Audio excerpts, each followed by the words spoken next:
We should be going live now.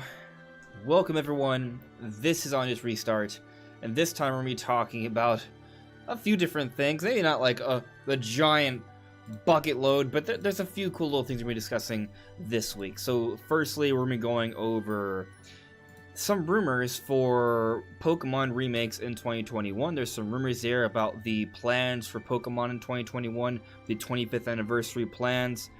It's kind of basically along the lines of what we've been thinking, actually, to kind of, I guess, spoil what we might be talking about. But on the note of spoilers, we're also going to be talking about Hyrule Warriors Age of Calamity. So there will be spoilers in this discussion. However, I'm going to have it in separate portions. So what's going to happen is that for the first half of this discussion, we're going to be talking about Pokemon and still Hyrule Warriors, but more on the non-spoiler side of things. And then at that point, once I feel like we've covered all of that, we will then jump full-blown into all of these story elements that are very spoiler-heavy, which I think is really exciting, but if you're not ready to be spoiled, then at that point you can leave. And if you're jumping in later on, you don't realize that I'm doing it later on, I'm actually going to have a little warning, a little header that I'll put up once we start talking about spoilers, so those who do see that, they'll see the spoiler there, and that way Fancy. you can click off after a moment, and you probably won't be spoiled. Editing. It's just text. It'll be fine. It's nothing special. I mean, I'll show you what it is. It's nothing crazy, guys. It's literally just... There you go. Warning. Spoilers are being discussed. That's it. So, there will be that warning there for when the spoilers are there, so do not worry. I will try not and ruin your experience of Age of Calamity. But I literally just finished the game less than an hour and a half ago. Nice. Because I was playing last night. I was trying to... I should have gone to sleep at an appropriate time, so I would have been well rested for work today. But I was like, I don't know how long this is going to take me to do. I probably should make sure I finish Age of Calamity tonight. So I tried to finish it last night. And the final portion, of course, always takes longer than expected. And I played it till like 5 a.m. I was like, okay, I have to go to sleep. I slept like 4 hours. And then I came back home to finish, and it only took me like another 45 minutes or so after that. I was at the final boss, basically. It was great. There was some very touching moments. There's some exciting moments. Yes. I think Hyrule Warriors Age of Calamity is a really fun game. So we're going to be talking about that, both non-spoilers and spoilers, later on into the discussion. But before I do that, let me talk about Brandon. Here he is. Hello. Still here. I am. How you doing, buddy? I'm in the darkness. I'm in the night, in the shadows. He's Batman. In the shadow realm. Yes, I am. I am Batman. This is true. So it's a little known fact about me. Right. Hence why you're faceless right now. So yes. I didn't have time to take off the suit. So can't let you see me that way. Exactly. But yes, Brandon's channel is linked in the description below. Brandon's actually been streaming lately. I have. I've been streaming Among Us. It's been great, actually, having viewers. I was surprised, I thought, because I hadn't done anything in so long that, like, it'd take a while for people to actually start watching. But no, it's been like 10 to 20 people, like, through the whole stream each time, like, several hundred views each time. It's been great. I've been happy that people have been actually, like, enjoying the stream. So I've been streaming, like, every other day or like every 3 days, a couple times a week. Yeah, with some consistency there. I stopped by the other day. I thought it was a pretty nice stream. We played Among Us, and I didn't know what I was doing, but I did. That worked to my advantage because I killed everyone. Apparently, I was an imposter that time. I remember that. Yeah, you got imposter several times. Yeah, it was back to back. It was kind of crazy. Yeah, that was good. Good times. Yeah, it was fun. So definitely, guys, make sure to stop by Brandon's channel. He's been streaming lately. His channel is linked in the description below. But as I said, we're going to be talking about both Pokemon and Zelda today. But let's check in with the chat here before we really jump into the thick of things. D.E. Fox, you made it. Congratulations, I'm glad you were here. Hello there, Ring Fit Master. Hello there, Kanoshinosuke Alexander. How you doing? Gamebird Classic, what is up? I'm doing well, my friend. Game Boy Classic actually guested on the podcast a few weeks ago. He actually will be returning fairly soon as well, so stay tuned. Nice. Yeah. And actually, on the note of that, I was talking with Monster Maze.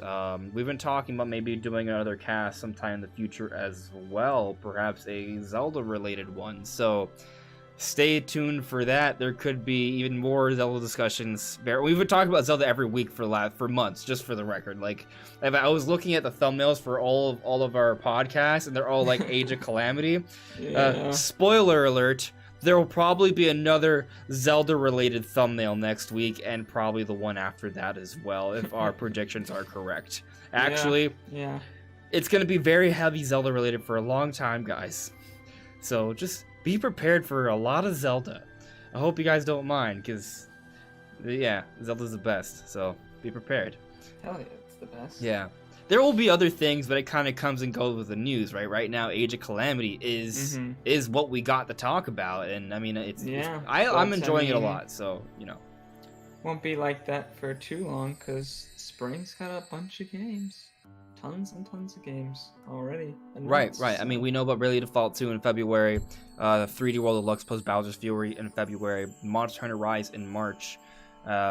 We don't know when No More Heroes 3 is coming out, but I imagine it's not too far off. Yeah. I imagine by summer. Yeah, for sure. Also, whatchamacallit, Pokemon, February, that is the... And Pokemon Days is in February. There's likely will be a big Pokemon presentation. They will probably talk about the 25th anniversary and perhaps announce some of the things we're going to be talking about today. So, I imagine Pokemon Snap won't be too late in the year. I have a hard time. Yeah, no, I don't think it will be because they announced it like last summer. They rarely.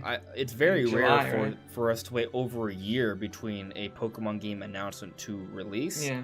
There are some exceptions. Like technically, they told us that Detective Pikachu for the Switch was in the works, but they never. There was never any trailer or anything like that, so I don't really consider that like a traditional. The footage they showed seemed really polished. Now that might just be that area is really far done in other areas. I'm talking about Pokemon Snap. Yeah. Yeah. But at least they had some content that they showed that looked really polished. And it's hard to tell if like everything works. Everything could just look nice, but not actually like function properly in the game. Yeah. But I mean, they at least had the graphics engine and all the models and stuff, so they seem pretty far along. Could get it done in a year, I'm sure. I know. I think we don't have to wait too long, but the question is, will it come before summer or after summer or sometime in summer? I think 2021 is definitely the year. But we shall see. But let's continue to run through the chat here, kind of catch up with everyone. Rescue Squad Culp, hello there. Adam Kanza, hello. Yellow Kazoo, good evening, how are you? Nintenjosk, hello. Michael L, at first I thought Age of Calamity wouldn't be too big, but after finishing it, my god, it totally deserves the big holiday spot. Honestly, I mean, I'm going to be playing this game for still a little bit. I finished the story today, but there's still post-game to play. There's still things to explore. Yeah. I gotta be frank. I mean, I was definitely like pressuring myself to kind of go through a little quicker. I'm not saying I didn't stop to smell the roses a little bit. I definitely did to some extent, but there's still a lot more I want to sort of play around with and explore with this game. It's pretty good. Is it a Breath of the Wild or a Mario Odyssey level kind of game? No, but as a Zelda fan, as a Breath of the Wild fan, as a fan of action games, this has proven to be a delight for me, and we'll get more into the details in a little bit, but hopefully you guys can hear some of the background music I have. I just think this is just beautiful. Like, the music in this game is beautiful. There's a lot of really cool visual elements in Age of Calamity. It's an awesome game. I am very, very happy that Nintendo and Koei Tecmo brought us this game for the holidays. Hello there, Ice Sonic. Birdman, good evening. Yeah, guys, I've been talking with both Monster Maze and Game Boy Classic. Both of them, at some point or another, will be returning. So definitely check out both their channels. Great YouTubers. I think both of them may be coming soon. The short one, 716. Age of Calamity, in my opinion, was alright. Okay, not what I was expecting for the mid-game, but still good. Yeah, I mean, it's not a Zelda game, right? So to compare it to the Legend of Zelda series, I would say is a little unfair. But if you were to compare it to all other spin-off Zelda games, where would you rank it there? You know, I feel like that's a more fair comparison. Has to be number one. yeah. If you think of it in terms of, like, spin-offs, it's like the best one ever. It definitely beats out Link's crossbow training, I'll tell you that much. So, you know, or that Tingle game for DS, it's better than that one. But you also gotta include the Four Swords Adventures. I would say that I mean, okay, Triforce. In full Triforce fairness, Heroes, I'm sure everybody agrees with, is definitely below. Those are fun games. Heroes. Those are fun games, but I would say, yeah, I would much rather play through Age of Calamity again than play those. Not that those are bad, just I feel pretty comfortable ranking it higher than that. Oh, we also have to talk about sales, by the way, because we made predictions and I think we're wrong. Yeah. Maybe I was closer to right. Maybe I'll be closer to right with my initial prediction, but we'll get into that. Let's see here, Album Council. Whether you like the story in Age of Calamity or not, I think we can agree the quality of the cutscenes are fantastic. I think most people can agree with that. The quality of the cutscenes in Age of Calamity are fantastic. It looks like Breath of the Wild. The direction is very nice. Yeah.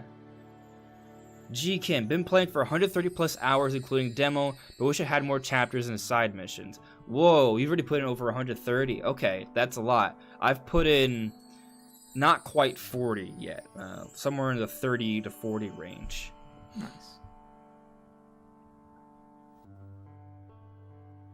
So, yeah, you know what? Let's jump into the Pokemon discussion first as people roll in, and then we'll come back to Hyrule Warriors Age of Calamity, talk about all the other details, and then after that, I will put up the spoiler warning so those who don't want to get spoiled, you'll be warned, and then we'll talk about the story stuff. Okay, so that's the plan for today.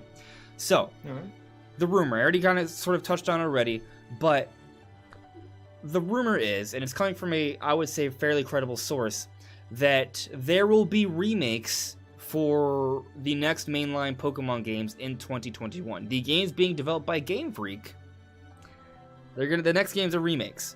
And this, I would say, before we talk about specifically the rumor, I'm just going to say that we've been talking about this for a while. You've been following me. You probably are very well aware that I've been saying this. Remakes next year. It makes sense.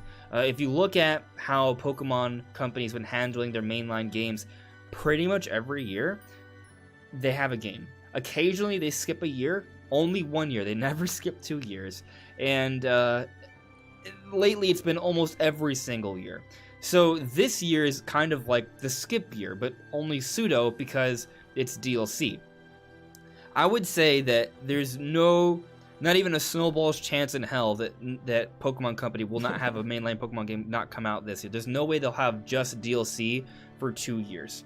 There's going to be something next year, and if the pattern will follow, at that point the next generation will begin. They usually have like one remake per generation. So we got Sword and Shield to start off the generation, then the DLC the following year, that's this year.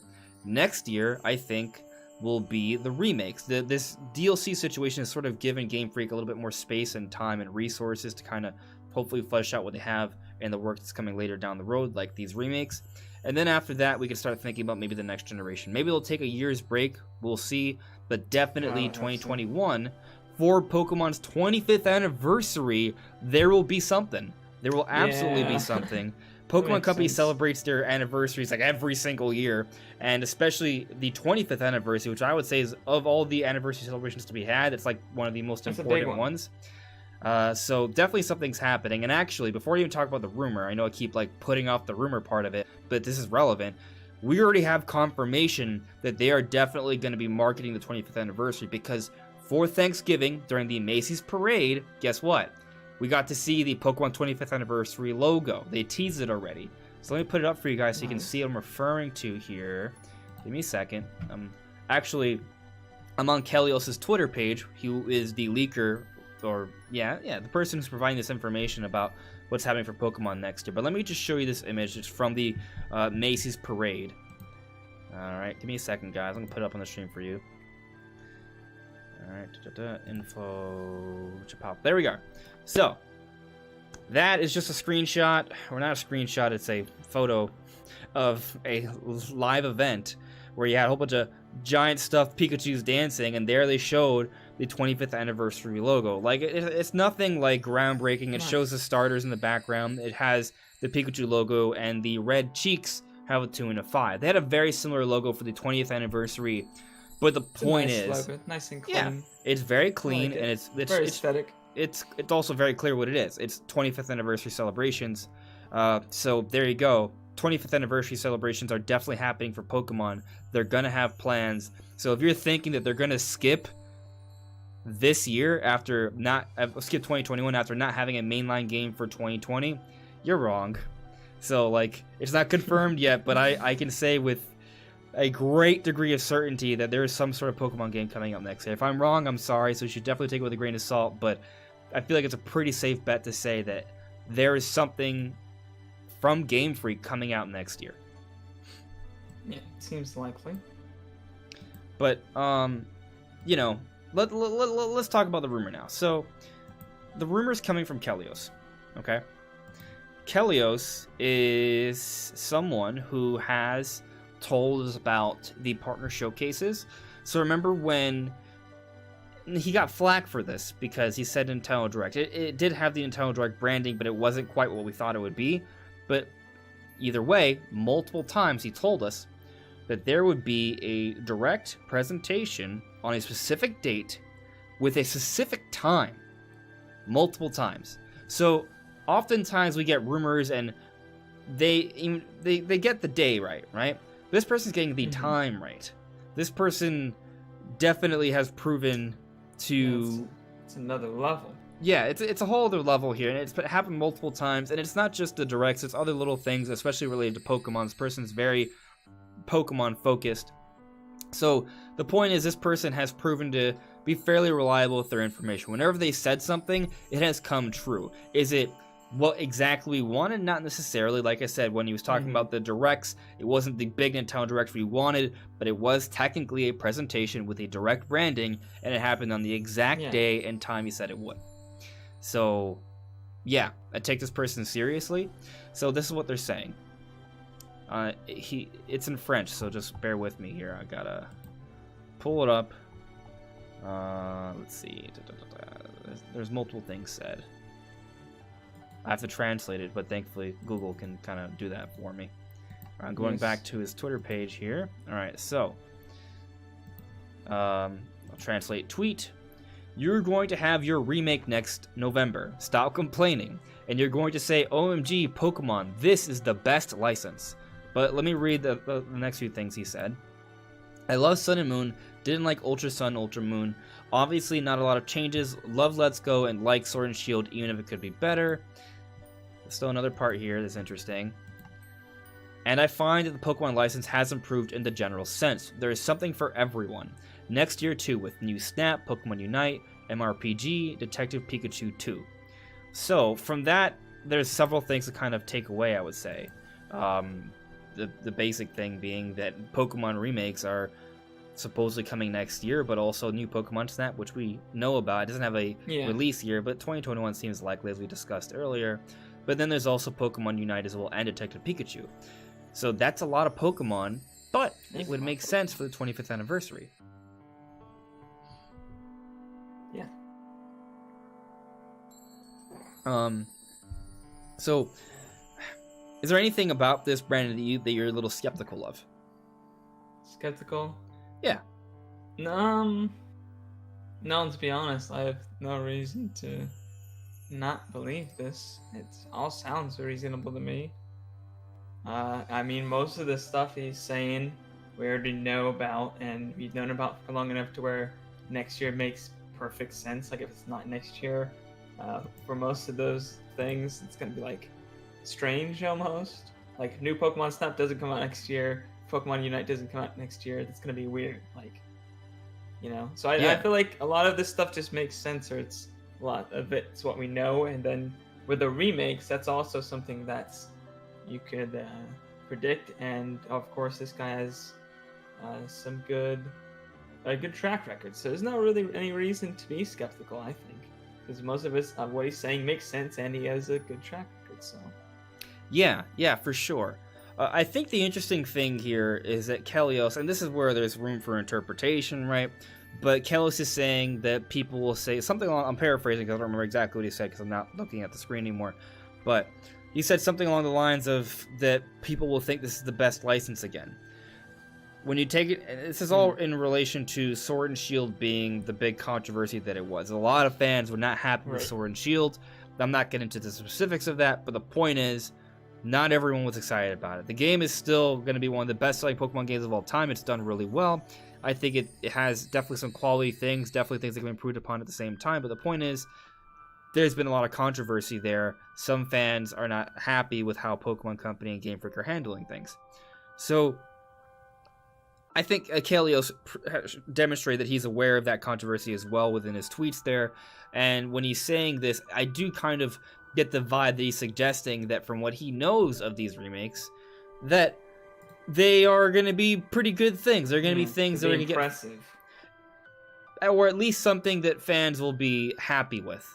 So when it comes to remakes, this is where I'm kind of using this to sort of perhaps gauge what may actually be happening.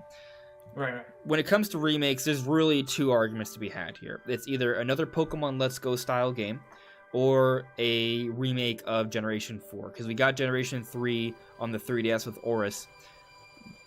What is next? It's Generation 4. We've been kind of waiting for that for a long time. It's become a meme. The whole Sinnoh confirmed thing. Even I've known about this. And I, as you guys know, I'm not the big Pokemon guru. So if I've heard of it, it's really big. Yeah, for sure. So, I would say that based off what Kalos is suggesting, if I had to pick one, I would side with the Sinnoh Remakes. At the same time, though, I think if they were to sell Let's Go Johto next year, it'll still sell like 10 million plus copies. It'll still do really well. I think people will enjoy it. Will there be some blowback? Yes, but there's kind of blowback almost regardless. I think it'll be fine. But it's not a game that I think people would it wouldn't change their minds about Game Freak and the Pokemon Company. No, it's not gonna make them be like, oh, they've come back and they're so great again now. Right. No, people are just gonna be like, oh, they're still so status horrible. quo, really. Yeah. But I would say that I don't. So let me make myself clear.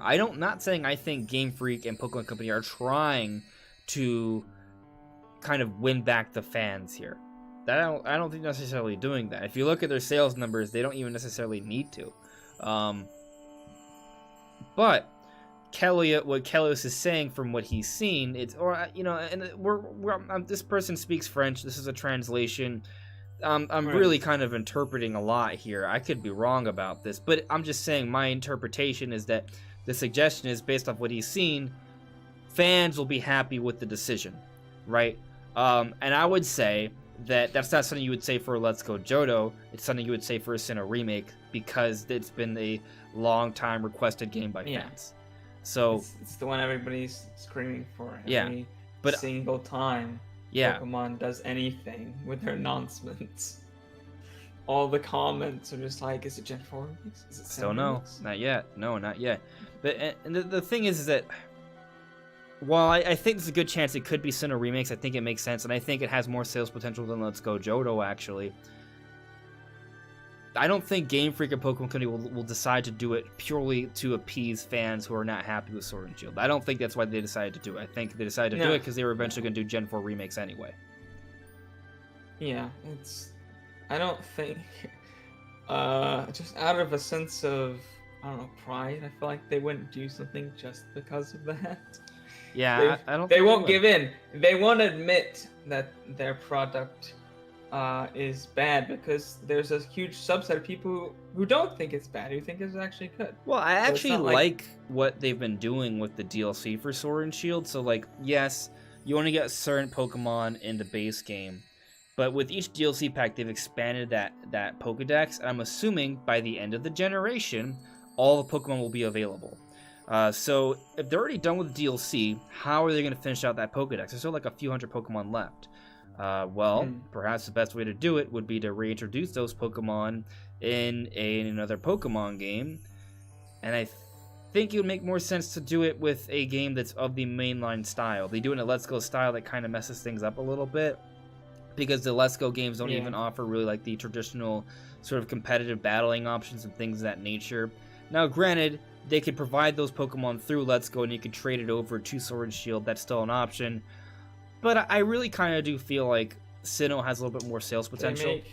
If they make Sinnoh Remakes, I feel like they're more likely to make it in a style that's similar to Sword and Shield, so that they can share assets between them, and probably use those assets for the next gen as well.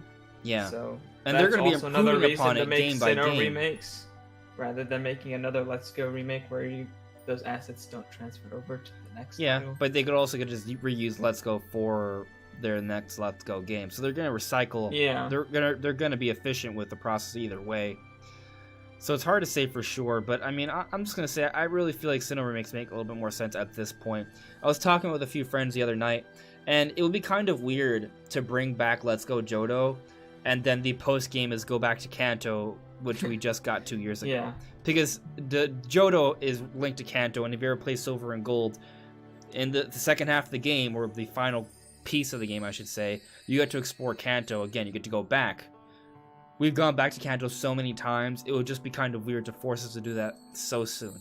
Like, I'm not saying don't do Let's Go Johto, but maybe wait a little while. Or, if you do that, like, change up Kanto. Like, do something crazy to it to really mix things up here, because it's a little bit too much. It's been too soon since we got the Let's Go Kanto. You don't want to explore Kanto the same exact way for the 8th time? Nani? Yeah. So confused. Yeah, I know, right? But let's see what some of you guys are saying in the chat here.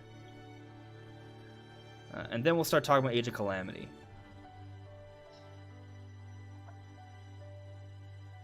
Taker 610. Love the music, but why are Valley so jealous? I don't know. That's in relation to Age of Calamity.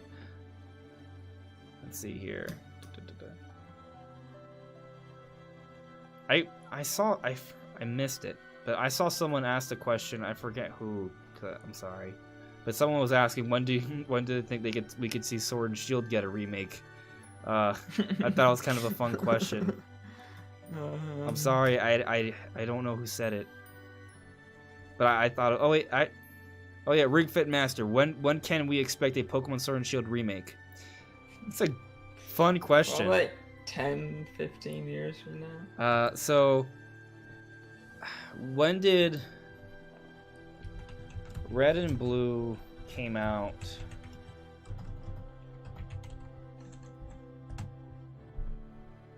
Red and Blue came out in 1996. Fire Red came out. I'm just kind of like trying to compare. I bet it's just they've like slowly moved up the windows. Okay, so 8 years later, Fire Red Leaf Green came out in 2004. All right, so Silver and Gold, I want to say came out in 2000, right? That's Generation 2. Okay, apparently I just put Silver and Gold, they don't consider that a Pokemon. You could just calculate it out, assuming that they do the trend remake. Yeah, the trend, and then just see like, okay, 4 is next. Right, so Silver and Gold came out 1999. 6. Well, depending on the region. The earliest it came out was 1999, and then Heart Gold, Soul Silver. When was the release date? I don't remember. I want to say it was like 2010. I think I'm right. Nope, 2009. Okay, so that's a 10-year gap. So 8-year gap, 10-year gap. Okay, right? Now for Generation 3. You just gotta think about how many remakes they gotta do first, because they gotta do Gen 4, they gotta do Black and White, do Black and White 2, and then they gotta do, what's the first 3DS one? It was Kalos, Gen 6. Yeah, and then they gotta do Sun and Moon, and then they can do Sword and Shield. So that's gotta be like 15 years from now at the earliest. Okay, this is interesting. Like. So, Oris came out 12 years after Ruby Sapphire. So we have a trend, 8, 10, 12.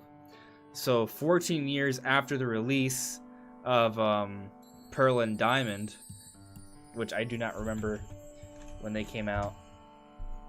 2006. So 14 years would be 2020.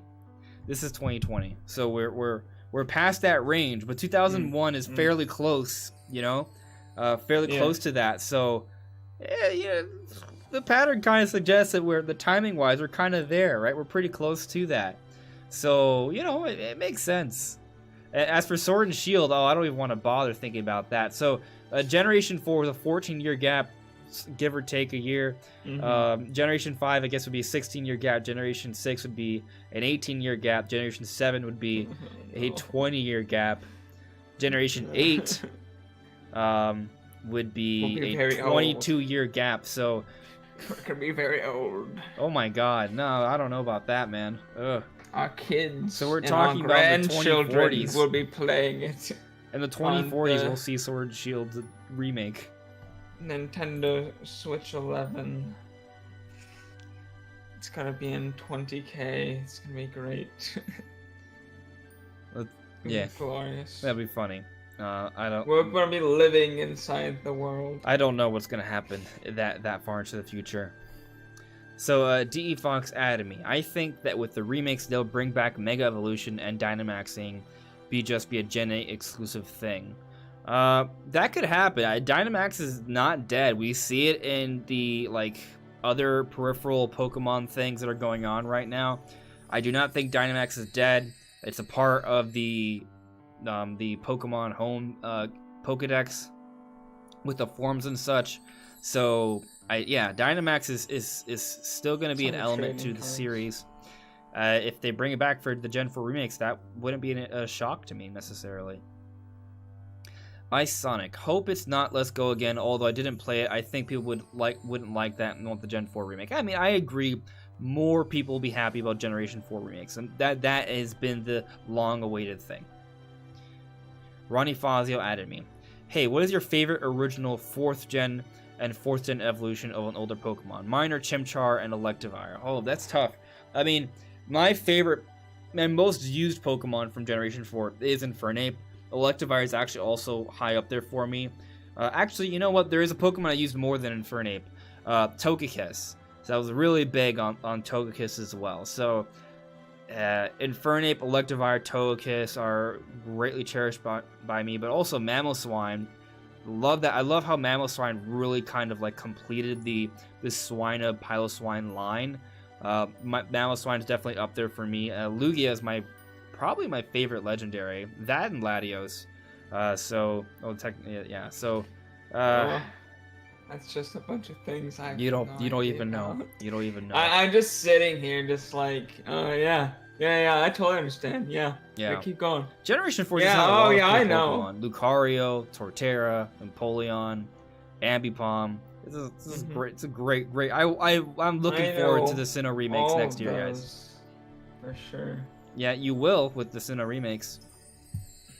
And there you go. Birdman Academy. The Pokemon game that need remakes are X and Y. Black and White, Diamond Pearl, and Pearl. So I'm thinking Diamond Pearl remakes and then X and Y remakes. You think they'll skip Generation 5? I don't know. We'll see. So, let's see here. I feel like most people on the internet that I see think Gen 5 is one of the best games. Yes, yeah. I personally did not love Generation 5 as much as most other people. I didn't spend as much time with the post game. I just played with the Pokemon and did battling with them. I did a lot of tournaments and stuff back then. I heard that's Black and White is Gen 5, right? Yes. Yeah, yes. I heard it had a really good story or something. Yeah, a lot of people really love the story. And I actually personally liked the idea of what they did with Black and White 2. It was a sequel, took place a couple years later, and they actually expanded the region. They added more areas to it. I thought that was really cool. So, I don't know. Generation 5 is definitely I don't hate any of the generations. Like I liked all of them, but I do always kind of want Game Freak to kind of step things up a little bit. There is kind of like that element of they try out some really cool ideas, and the next generation they kind of just forget about them and try out other really cool ideas. I would love it if they just kind of were to build upon it more consistently. Like, I actually really loved Ride Pokemon in Sun and Moon, and we don't have Ride Pokemon in Sword and Shield.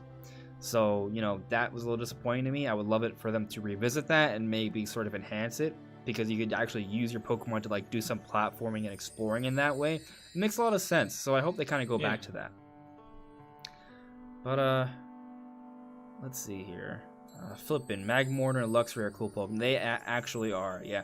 And, you know, that's actually interesting to think though. There's a lot of Pokemon that, like Luxray, that I feel like, at least competitively speaking, aren't the best, but they have such cool designs. Like, this is a chance for them to go back to some of these Pokemon and give them more options, perhaps give them a few Mega Evolutions. I'm down with them going back to Mega Evolution, so that'd be really exciting to see. But is there anything else you want to sort of say on this Pokemon stuff? Are you ready to kind of move on to Age of Calamity? No, I'm ready to move on. Okay. So yeah, let's just jump into Hyrule Warriors Age of Calamity here. So we're still not doing spoilers yet, right? We're going to talk about the different elements of the game, and how we feel about it. We may touch on story, but nothing spoiler centric, just like non-spoiler stuff, which is kind of hard if it's story. So maybe we won't. We'll see what happens. But Brandon, I know you haven't gotten a chance to play through the entire game, but you did sort of like get yourself versed in terms of what happens and such. But I did play through the game. I got to the end credits. So as someone who hasn't played through the game fully yet, what do you have any sort of questions for me in terms of my experience of the game? Yes. How much of the world do you get to explore? Like, is it a good amount? Like, how many locations? Because I'm kind of interested to see if you get to explore a lot of it, or just like a few like big locations. That's a good question, and as I kind of play through the post game, I'll get a better understanding of that. But just with the story stuff, you get to see yeah, there's definitely some things that I know are in the game that I haven't seen yet, so there's still more to be found. But I got to explore the Rito area, the Gerudo Desert, Goron Mountain. You got to explore the Zora area. You could literally go straight into their city, or it's not even really a city, but you know what I mean. There are several towns you can explore, like Hylian towns. So that was really nice to see. There is a place that appears to be like Lon Ranch. You can kind of run through it. Yes. There are multiple chapters that take place on Hyrule Field. There's also Are there any other locations that you kind of realize? Like when Lon Ranch, before, you didn't really realize it was Lon Ranch. I kind of knew it was Lon Ranch before, or I suspected. But seeing it all rebuilt, we know, like, yeah, that's pretty sure that's Lon Ranch. Are there any other locations you're like, oh, that's this location, or it was cool seeing it, especially cool, like, more than other places, seeing it rebuilt? Well, there's definitely that, but I didn't, like, find, like, any random locations, like the super subtle ones. But again, there's still a lot of post-game content I haven't been through. But there is a mission that takes place on the Great Plateau. And let me tell you, that was a trip. Because the Great Plateau is not in ruins. Or there's like some ruin, but for the most part, the Great Plateau is not in ruins in this game. And you could actually like explore like giant staircases that take you from the bottom of the Great Plateau to the top. There are several other more stone-like structures next to the Temple of Time. You get to see it more fully fleshed out, and you can literally explore where you start Breath of the Wild. It's kind of cool. You can kind of like explore that area, and I had fun with that, kind of looking through that. Actually, it was really neat. And what the thing that really stood out to me was this giant staircase that looks like it takes you down to the bottom of the Great Plateau. That is not at all in the Great Plateau in Breath of the Wild, because it's entirely destroyed, but it is there in this version of the game. Is that like in the where people think the entrance was, where it's just a big giant stone block in the way? I believe so. It's like a giant. Is there like a giant hole in the Great Plateau? Yeah, it looks like there's a staircase that leads down like I towards think the so. bottom of I it, think like so. at the base of the Yeah. plateau.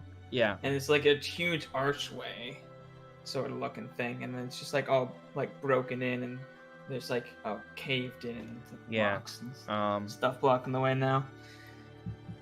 Haruhi is asking, is West Abbey still standing? I don't remember which part is West Abbey. I've heard of it. I'll say there's no flooded areas, and barely any parts of the Great Plateau are in ruins. Like, there's some things that are in ruins, but not like entire buildings, just like pillars and some columns. And probably having more to do with the battles going on, not because of age necessarily. So I want to say that even though I don't remember specifically which part the West Abbey is, that the answer is yes, that it is actually there and not all destroyed. So, yeah. Nintendo is saying the hole in Breath of the Wild is flooded, but the one in Age of Calamity is a staircase. Yes. That is the impression I'm sort of getting here, because there is like that part that has water. You can fully explore this area with no water. There's giant staircases and pillars and archways. It's really cool. Yeah, and it kind of makes you think, like, what was this place? Like, in Breath of the Wild, you see the Great Plateau, and it's cool, right? It's super cool, but it's all in ruins because there was a war that took place there. So you wonder, oh, what is this? But when you play it in Age of Calamity, you see it with less ruins, and you're still wondering, what is this place? Why is this here? Why is it like this? Why are these giant stone staircases and archways? Why is a Temple of Time here? It's very strange. It's strange for sure, but in an exciting kind of way. So I'm definitely gonna have to go back to that area and kind of explore it more. I think there's definitely more things to find in Age of Calamity. Like this, like I said at the beginning of the podcast, we're gonna be talking about Age of Calamity and Breath of the Wild for a long time. There's still a lot more to sort of dissect here. But yeah, you can explore certain areas in detail, perhaps more than you were able to beforehand, or at least see it from a different perspective. There's still a lot of that. In terms of specific little areas that I can't think of, like something along the lines of like a Lon Lon Ranch, but apparently someone's saying it's like it's actually Mabe Ranch, which may be the case actually. But still, either way, there is. I don't think it is. I'm not sure. Mabe Ranch is the one. I'll tell you the ranch that I explored. There's an actual village right next to it. Isn't Mabe Ranch the one from not Ocarina of Time, but Majora's Mask? I don't remember which one's. But no, I'm pretty sure. You think it's supposed at least to be the based location that I'm referring to is definitely 100% Ocarina of Time, Lon Lon Ranch. Like, the buildings are in the exact same places. Everything's it literally is match for match that Lon Lon Ranch. So I don't know if maybe they're talking about a different. I think I'm just confused here because now they're saying Mabe Village. So yeah. No, maybe Village is from I don't know what they're talking about. I think they're talking about something else. Perhaps. Mabe Village is from Link's Awakening. Oh yeah. I was like Branch. I'm like, I don't remember Mabe Branch. I was like, maybe it's. So I was like, maybe it's the one from Majora's Mask because I remember. But I mean, it does sound like they're saying that there is a part of Mabe Village in Age of Calamity. Then that'd be cool. Yeah, I didn't realize that playing through, but that's kind of more reason to kind of go back and sort of explore the different areas.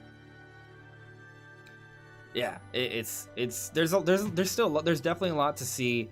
I was exploring a lot of Hyrule Castle earlier today, and there's a lot there. I actually found some hidden areas, which was pretty cool. So there's stuff you can explore. It's not like it's very, very, very limited where it's a linear path. Like there's some room to explore there to an extent. It isn't open world. It's just large sections, and you can't like climb over structures and things like that, like in Breath of the Wild. So it does feel like it feels like a Muso game, is what it feels like. But still, there's a lot to explore and find. Hateno Fort, that entire field, you can explore a lot of that. Like there's a lot there. So some of the map areas are actually pretty sizable. Yeah, and there's a lot of little secrets to find throughout. It's pretty cool.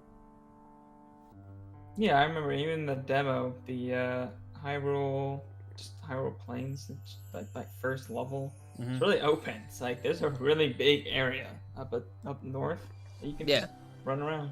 It's like a huge giant field. Yeah. So I'm glad to see that there's like other levels like that, because I like that about it. Because I remember the original Hyrule Warriors was very more linear, small maps. Mm-hmm.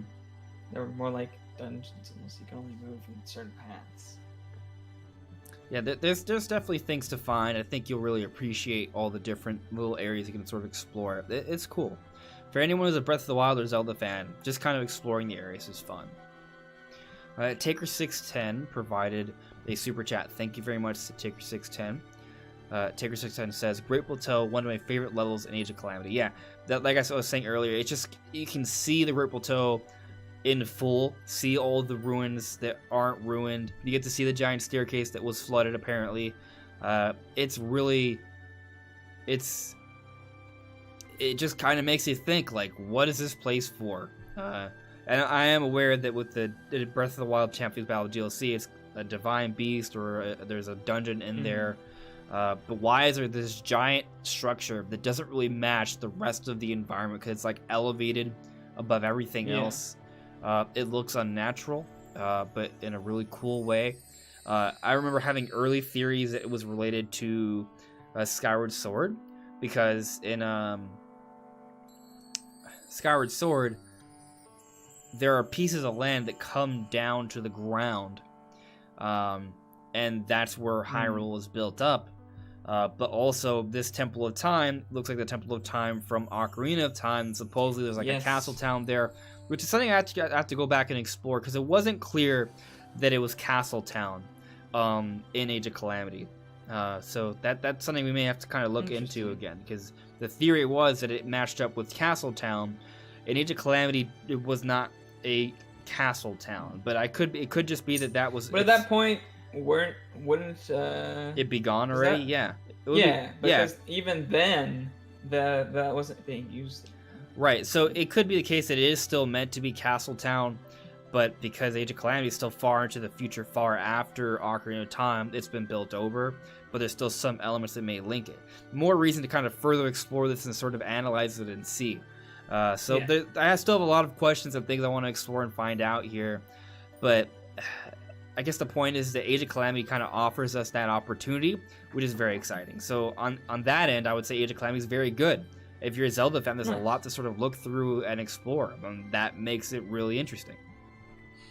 That's good. Because I feel like for a lot of people, that's the main reason they got the game, was for that kind of stuff, and not really for the gameplay itself.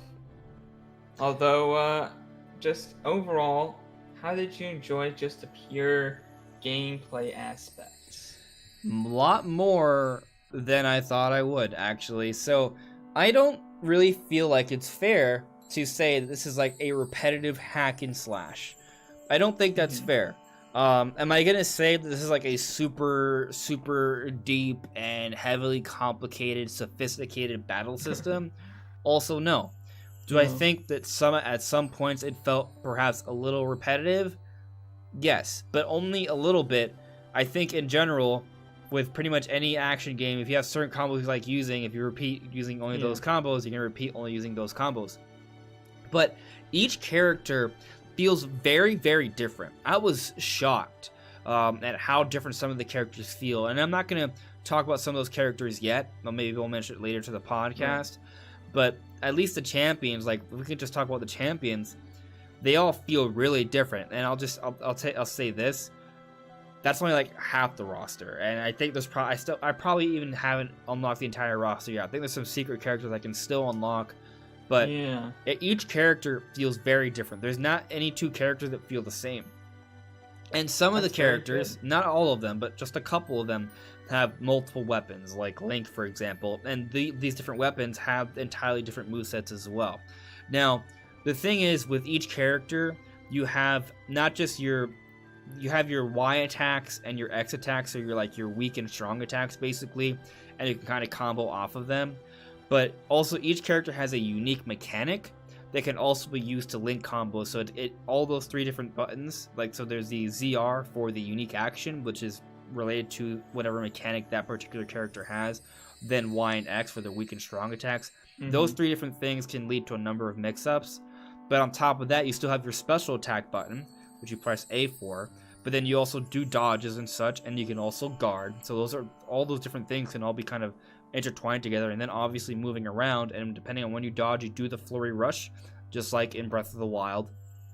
But because it's a Warriors game, you do have like these impacts you want to break. If you break it, you can do a strong impact or something. I forget the naming, but basically there's like this dial around every character, and when you break it down, a weak point gauge. That's it. Different. Yes, there's different ways of doing it for each type of enemy. So exactly, they have a lot of health, so you can't really just. I mean, you can take your time and beat them up. It takes a long time. So if you do certain actions, you can get their weak point gauge up, break their weak point gauge. You can do the.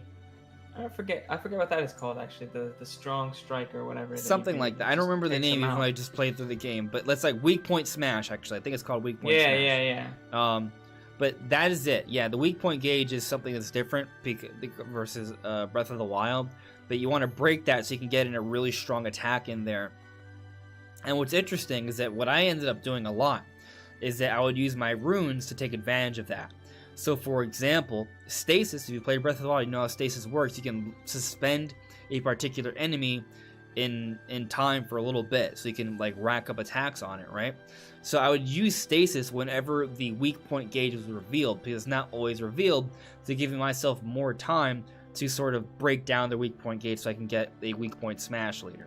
So that's just one of a number of things you can do with the different rune abilities, and every character has access to 4 different rune abilities: Stasis, Cryonis, Bombs, and Magnesis. But each character does it differently. They have like a different attack for it, and it has different effects.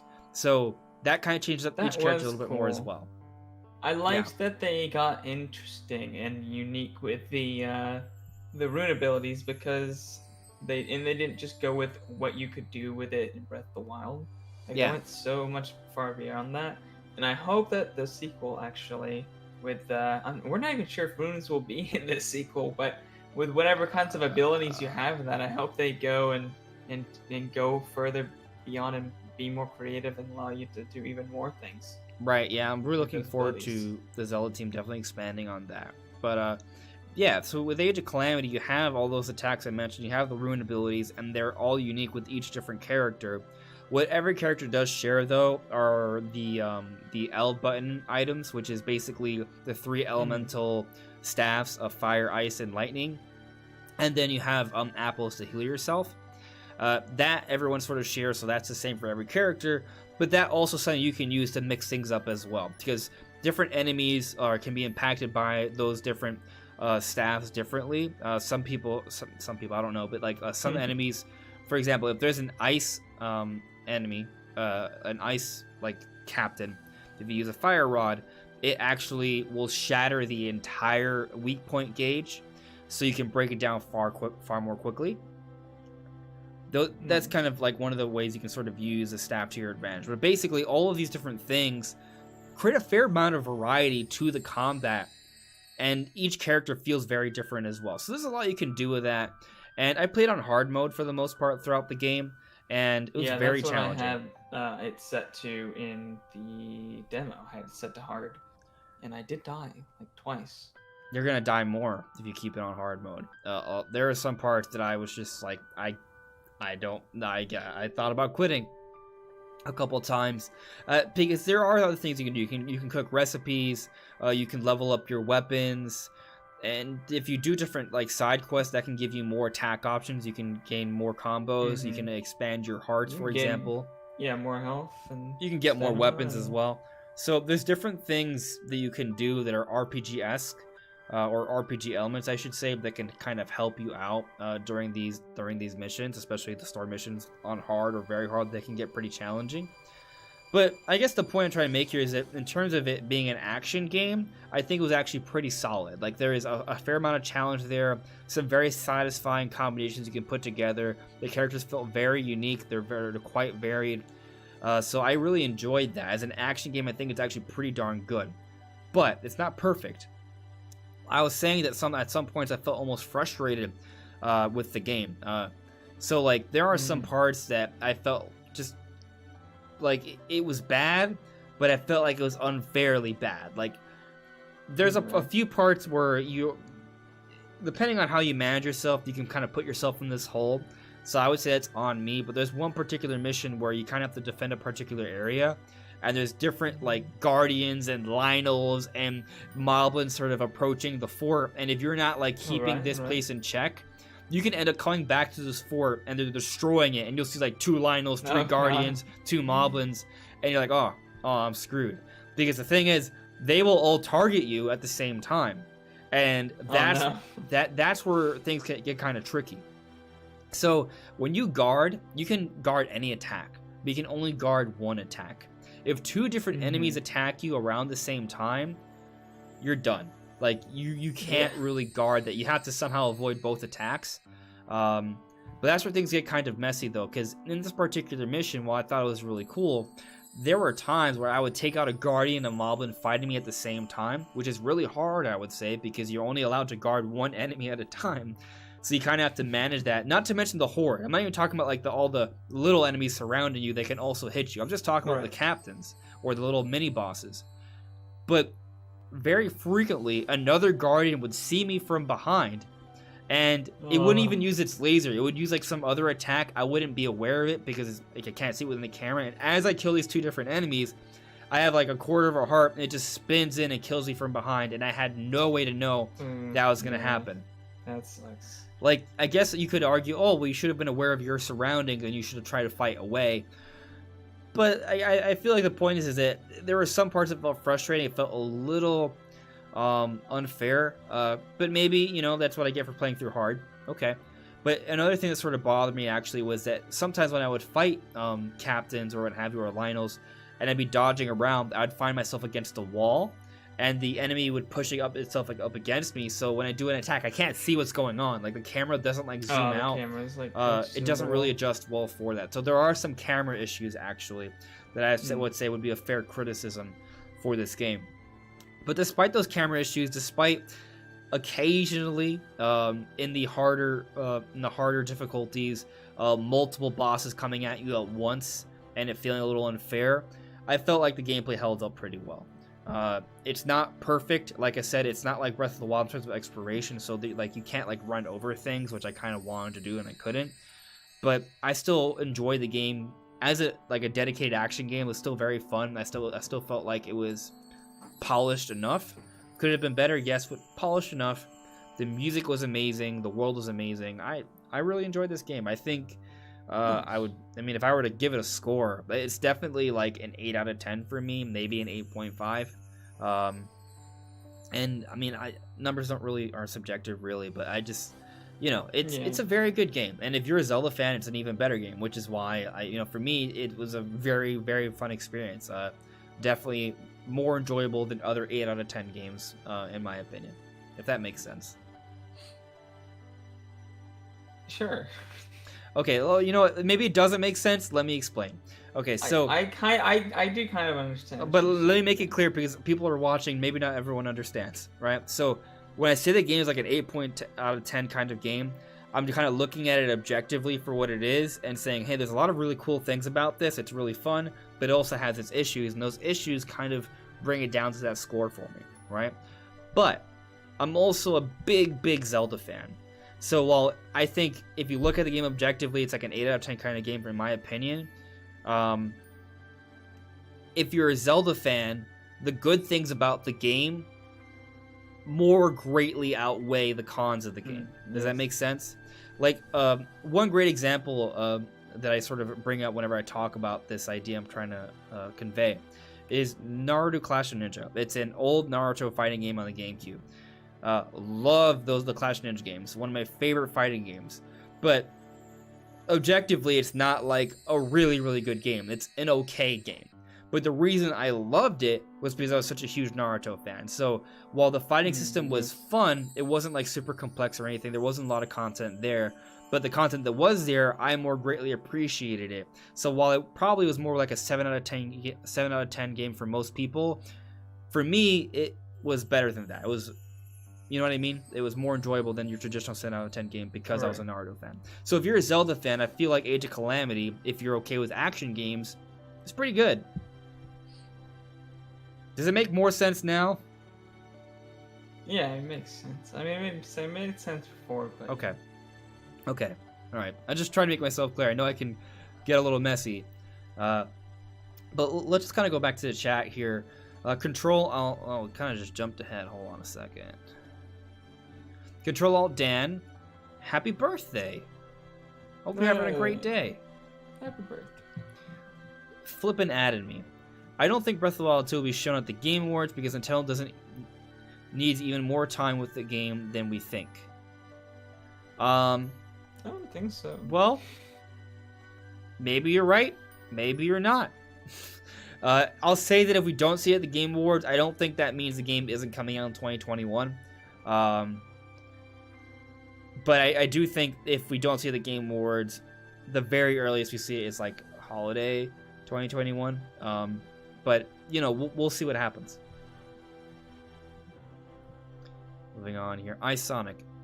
It's called Outpost Town. Is that in relation to the farm place? I'm not sure. Oh, this is a good question. iSonic also asked, could there be DLC for Age of Calamity? So after having played through the game, now granted, I haven't done all the post-game stuff yet, so there's still things I'll be figuring out and seeing. I know there's extra characters that I haven't unlocked yet. It's tough. I think they could do it. There's different ways they can maybe go about doing it. So maybe I think there's a chance, but I also feel like there isn't necessarily a need to do it either, because it's a game based off Breath of the Wild, and they've kind of used most of the Breath of the Wild characters already. There's a couple they could still sort of throw in there, but is there enough, in my opinion, for it to be like a satisfactory paid DLC pack? I don't think so. I think they would have to bring in characters from other Zelda games, or create a whole bunch of new characters in order for it to be like a paid DLC. But maybe they could add a few characters with free DLC. Like, that doesn't mean they can't have free DLC, right? But in terms of like a paid DLC pack, I'm not expecting it. Moblin playable character. Miss Outpost playable character. But Deku Scrub playable character. Deku Scrub, there you go. If they just go ahead and make all the different like basic enemies playable characters, then okay, sure, yeah, and there's plenty of characters they could do, but I'm not really expecting that. Wiz from playable character. But I'll say that with Breath of the Wild 2 on the way, though, please no. Right? One thing they could do is that maybe, depending on what the story is for Breath of the Wild 2, they could have Breath of the Wild 2 DLC, like some sort of like appetizer for Breath of the Wild 2 beyond Age of Calamity. They could have like a Breath of the Wild 2 DLC pack to hype it up Breath of the Wild 2 as we wait for it to come out later this year, and that could come out for Age of Calamity. They could maybe do something like that. Like, that's something they could do that would make a lot of sense. So maybe that. Beyond that, beyond just free DLC updates or some sort of Breath of the Wild 2 DLC adventure thing, the only other thing I think they could do, and I would say this is like a really big stretch, like would love to see it, we talked about it I think last week, is if they used Age of Calamity and they had like DLC like side stories where it didn't take place in the same timeline, but they kind of use the Age of Calamity engine to make other like war stories. For example, they can maybe use a DLC pack to tell the story of the Civil War that took place before Ocarina of Time, or the war that took place before Skyward Sword. They could maybe do that, but that would require creating a lot of assets for DLC. It's a lot of reworking. Like, you might as well make those their own games at some point. So which is why I think it's kind of a stretch. There's a lot of work to do, and if they don't put a lot of work into it, then it won't feel like an appropriate effort at conveying those stories. So then why even do it, right? So I would say it's unlikely, but I'm just kind of throwing it out there as a small possibility, but probably not. So I feel like for the DLC for Age of Calamity, it's kind of a toss-up. I know a lot of Warriors games get DLC, but this is kind of like a unique one because it's focused on the Breath of the Wild world, and there's not that many more characters they could use for Breath of the Wild. There's a few. Like, I don't think Cass is in the game. I could be mistaken. That maybe Cass could be made into a playable character. There's a couple others, but I just don't think it's enough for it to be a paid DLC. We need Crazy Flower Girl DLC. You remember that lady? Crazy Flower Girl. Yeah. She's guarding the flowers in front, and you step on them, she like kills you. You want to know what's crazy? Like, they could definitely do that with some of the crazy things they did with some of these characters. They could definitely do something like that. It could work. Yeah, absolutely could. Where are we here? So, are we exceeded the hour mark already? Yes. Yeah. Okay. Let me get through the chat here, because there's still other things we could talk about before we jump into spoiler territory. But let me just get through the chat here, and then we'll move on. Taker610 provided me with another super chat. Thank you. Taker says, I thought of a Final Fantasy VII Remake with that stagger gauge mechanic. It is very similar. Very similar to that, yeah. Taker610 with another super chat. Thank you. Can't believe I could hate Thunderblight more. You know, I used to hate Thunderblight in Breath of the Wild, because I used to do, like, I had 2 different save files. I had one save file that was meant to just go straight to Calamity Ganon. And we go straight to Calamity Ganon at the beginning of the game. You have to fight all 4 blights at full power before you fight Calamity Ganon at full power. With nothing. With sticks and little metal twigs and I don't know. And the Thunder Blight's just really hard to dodge. So I had I didn't realize Thunderblight was hard the first time, because I did him last, so it was really powerful. But then in the DLC, when you have to fight them all again, which you have limited, it gives you armor and food, so all you have is what it gives you. Yeah. That is hard, because they give you crap, and you have like no heals. So if you get hit, you just have to not do that. Yeah, I do agree Thunderblight is the most challenging of the 4 Divine Beasts. And not Divine Beasts, of the 4 Blights. The Blights are inside the Divine Beasts. Yes. In Age of Calamity, I didn't really have too many issues with that one. I actually had more issues with, I want to say the flying one gave me the most trouble, actually. Maybe I was just playing bad, but it kept hitting me and I was dodging from far away. And like, so I got this. I feel like this is a glitch, actually. So this kind of goes back to maybe like the game maybe needing a little bit more polish. But there was one time where I had gone to the end of a mission and I had to fight a Wind Blight, the Wind Blight Ganon. And I had like a quarter of a heart left. Everyone else is tired, so I went in with Link and I was like, oh, how am I supposed to... I have to kill this boss without being touched even once. Yes. So what I did instead, I ran around the entire map, leveled up my character. When you level up, you max out your life. And then I would come back with like a few more like rods with my special charged up so I could like throw everything at it. And the first time I did this, I dodged everything and I came to the center and it like grazed me with a beam and all my life disappeared. Oh. I don't know if it was a glitch or if it was like maybe it wasn't a graze, maybe it was actually a critical hit or something. But they do hit you very hard, those lasers. But it took everything out. I had like at least 12 hearts and it just one hit and I was dead. I was trying to dodge. I've never seen anything out there throughout the entire course of my playthrough of the game, which is like somewhere between 30 and 40 hours. Let's just say 35, right? Nothing did more than like 5 or 6 hearts. In a single hit. There were some times where I got comboed by a Lionel or something, and it did more than that, but there was nothing that would just wipe me out in one shot. This thing one-shotted me, literally, and I died. I am not exaggerating. I feel like it had to have been a glitch. But that was just kind of like, kind of crazy and frustrating. F's in the chat. Yeah, it was an unfortunate time for me. Flippin', I hope they do DLC story for Age of Calamity. I'm not going to complain if we get DLC for the game. It'll be fun to see.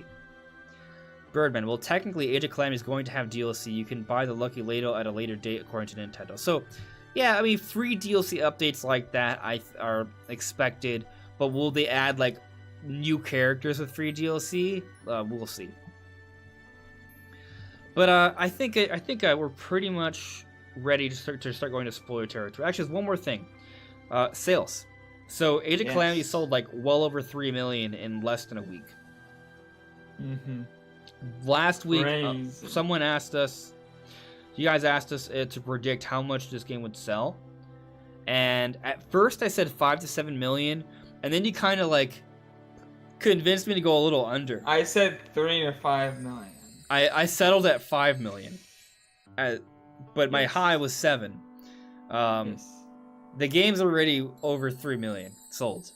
Yes. And that was last week. So the game has done really well. It's completely destroyed Hyrule Warriors Definitive Edition by a long shot. Oh, yeah. I think it's already confirmed to be the best-selling Warriors game of all time. Not just best-selling Hyrule Warriors game of all time. Best-selling Warriors, like, Musou game of all time. So, which we predicted, right? We thought that was going to happen, but, you know, that wasn't, like, a really impressive thing to do. But this game is looking like it's going to sell really well. Like, maybe 7 million was still not high enough for this game, you know? Which is kind of blows my mind, because before Breath of the Wild, the best-selling Zelda game was Ocarina of Time, I want to say, was sold over 7 million. Yeah. So just to kind of put that into perspective, right? Like, even the Zelda games on Wii did not sell more. Actually, how much did Twilight Princess sell? I could be mistaken there. I think Twilight Princess sold the most previously, actually. Yeah, that makes more sense. I think before Breath of the Wild, it was Twilight Princess. Yeah, that makes more sense.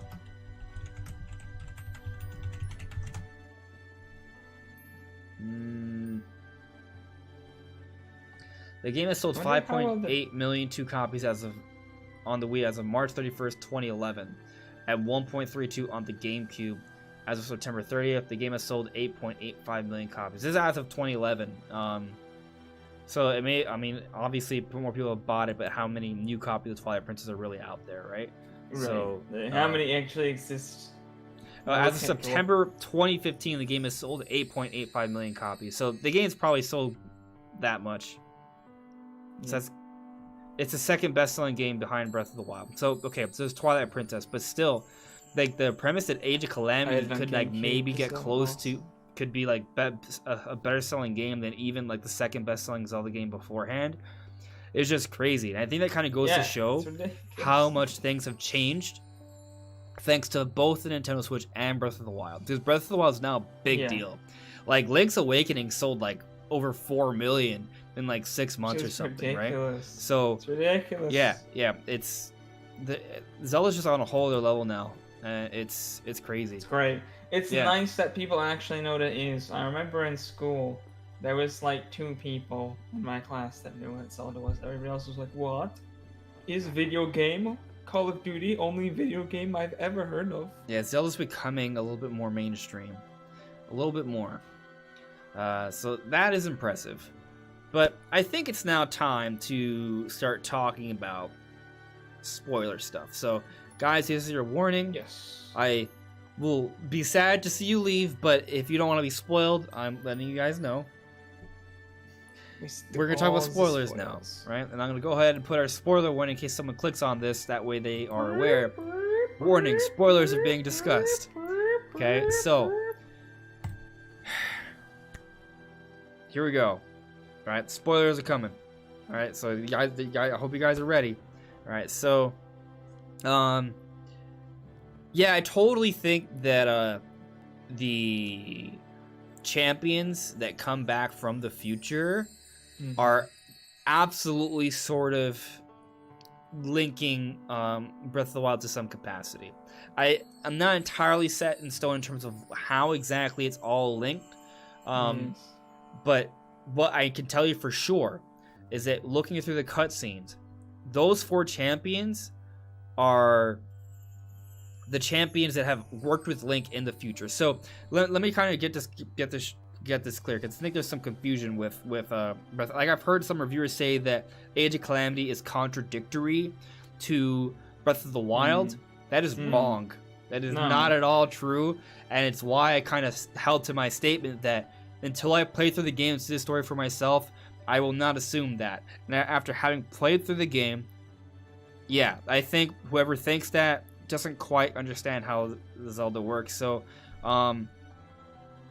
Now, you could have your own opinions about them choosing to use time, right? You could consider that a cop-out, for example. But I don't really feel like it's that bad of a thing to do because, first of all, they start off using time. From the opening cutscene, they set the precedent that there's time in this. Now, you can make the argument there wasn't really time in Breath of the Wild. Are you sure? Because there's definitely some elements of time, but we just don't specifically see time travel. But we've seen time travel in multiple Zelda games. So I don't know. My suspension of disbelief allows me to think of this as not really much of a cop-out. I think it's fine. And the thing about this is that, yes, what happens in Age of Calamity is different from what happens in Breath of the Wild. It's two different timelines, but it's not overriding Breath of the Wild. And that's the important thing here. That was the fear when we first saw the Mini Guardian going back in time. That he, that would mean that whatever happens in Breath of the Wild is different.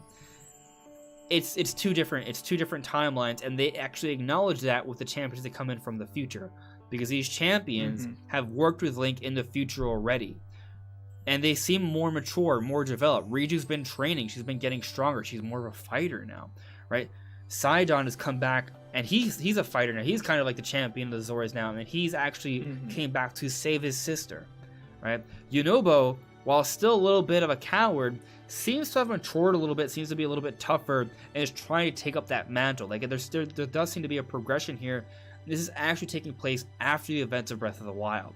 So I think what's important about this is that it shows that Nintendo or the Zelda team does have plans for these characters to develop somewhat, right? And they're not just going to disappear. So when we see Breath of the Wild 2, go on, Brandon. In Breath of the Wild 2. Will this be the case? Will they have done this, like in the game? Are you just gonna Are they gonna will they acknowledge this didn't happen? Will they acknowledge it? That's because it is canon. It's supposed to be like in the canon, right? Just like the other Nintendo spin-offs. That's where it's tough. Most of the Zelda spin-offs are in the canon, anyways. I mean, if Triforce Heroes can be in the canon, then this can be in the canon, and they should acknowledge it. Yeah, I'll say at the very, very least, it shows that the champions are developing and maturing, and that may play a role in the story for Breath of the Wild too. Like, that's enough of a tease for me. Like, I wasn't expecting anything super major. That's enough. But to what you're suggesting, I would love it for them to acknowledge it to some capacity. Or they don't even necessarily have to acknowledge it.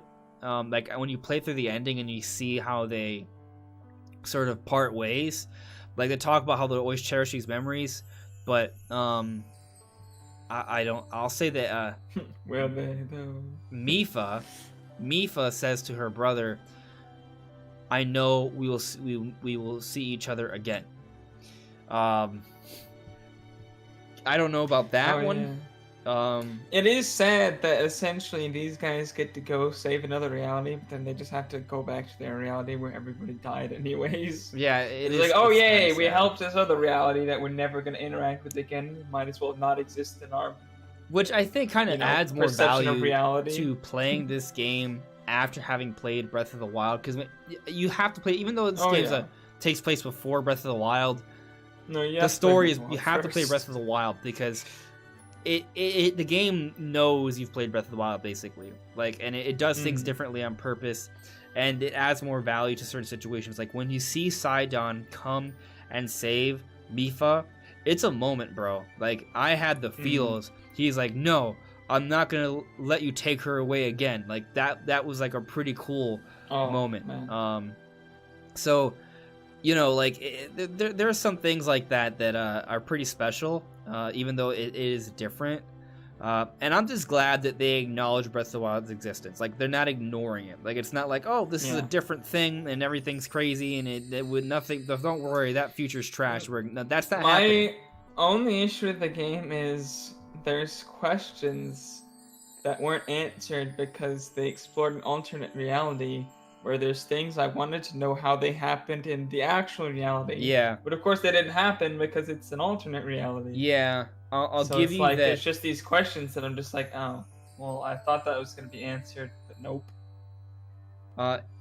Different reality. So here's the thing. What I was really sort of waiting for was the moment when Calamity Ganon erupts from Hyrule Castle. I wanted to see how that compared, because I assumed that my assumption was that we were going to play to that point, and it would be exactly the same, and we would see the champions all together, and at that point things would start to drift apart. But in reality, things are drifting apart from the beginning, because the mini garden was never part of the war efforts in the initial timeline for Breath of the Wild.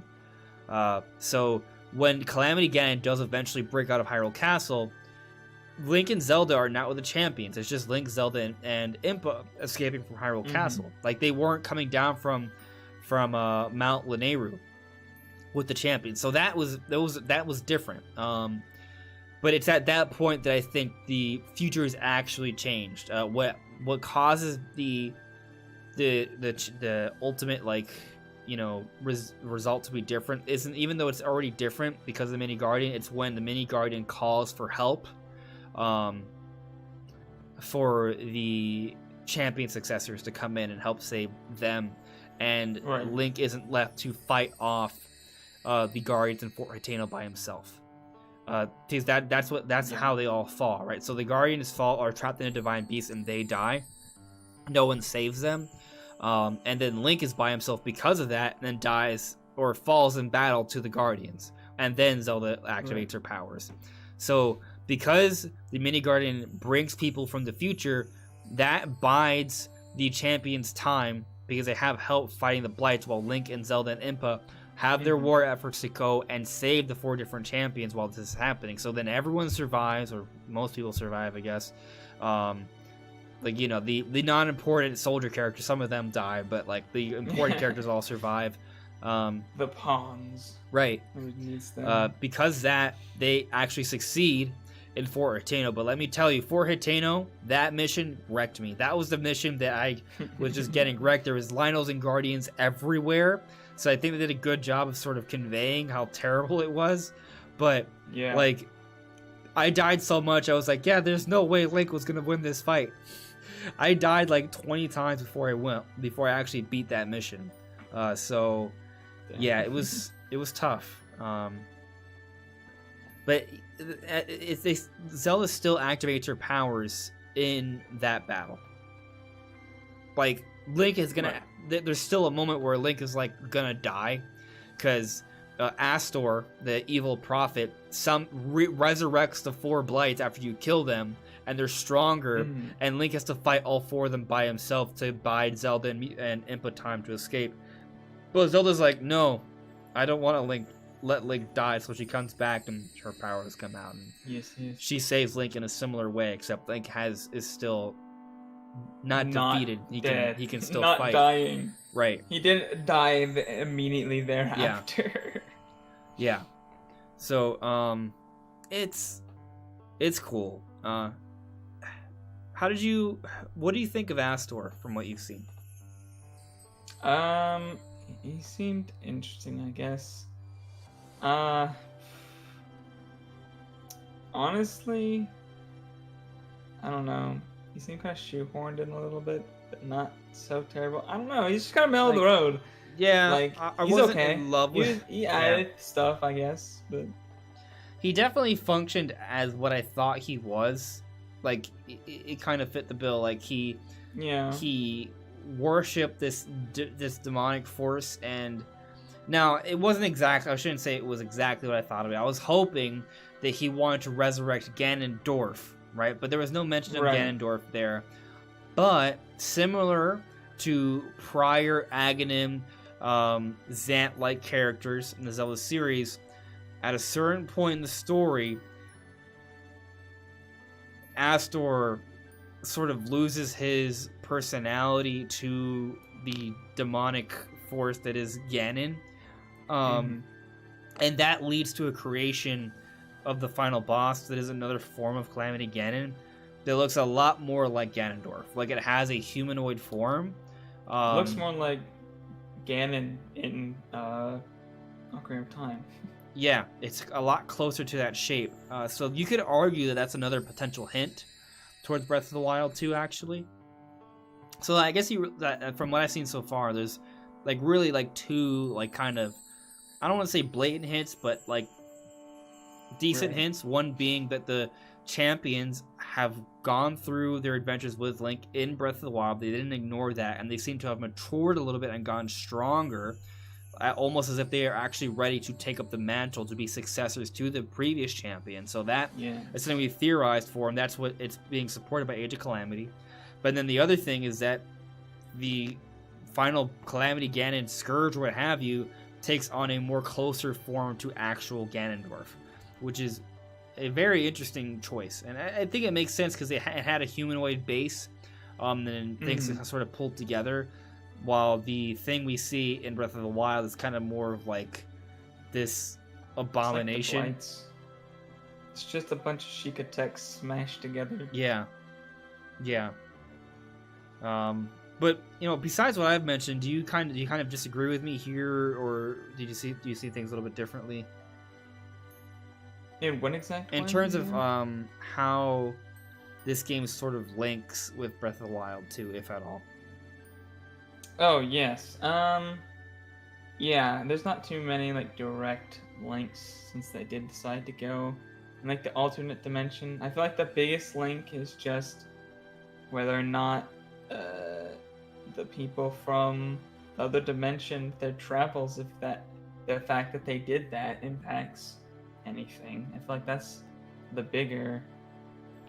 biggest question as far as it links. But yeah, everything else, just like subtle little hints in there. Apparently the Astor is there's very good reason to believe he's like the prophet that they mentioned that got like informed. They mention him as a prophet. They do. Yeah.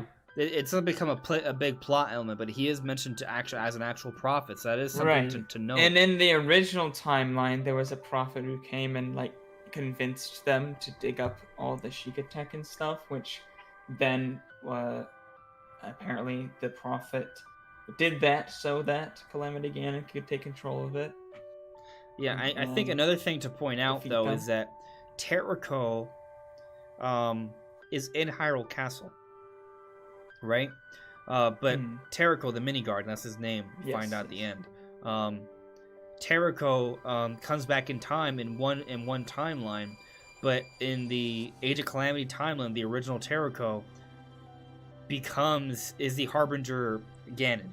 It's the source, it's where Calamity Ganon is sort of like coming out from. Then there's two, it's strange because there's two Calamity Ganons ends up in the alternate timeline. Because you have the alternate timeline's Calamity Ganon, but then you have the original timeline's Calamity Ganon also there with the Harbinger. How do you say that word? Harbinger? I believe. So then you actually have two. I don't really see it as two. I think the Calamity Ganon just comes out from different parts, and it was manifesting a lot of itself inside the Terrico thing. Technically it is two, because the Calamity Ganon from the previous timeline is what corrupts the one from the original timeline, which then follows. I don't know if I agree with that. No, that's true. I mean, even like Zeltic, that's what he thinks too. That's like what Zelda theorists think. I'm not making this up. This doesn't even come from me, bro. This comes from up top. I just don't know if I agree with it. But I mean, like I said, I just beat the game, so it makes sense. The thing is, the mini guardian in the Breath of the Wild timeline jumps back in time to the beginning, and there is malice following him, but it doesn't seem to actually catch him.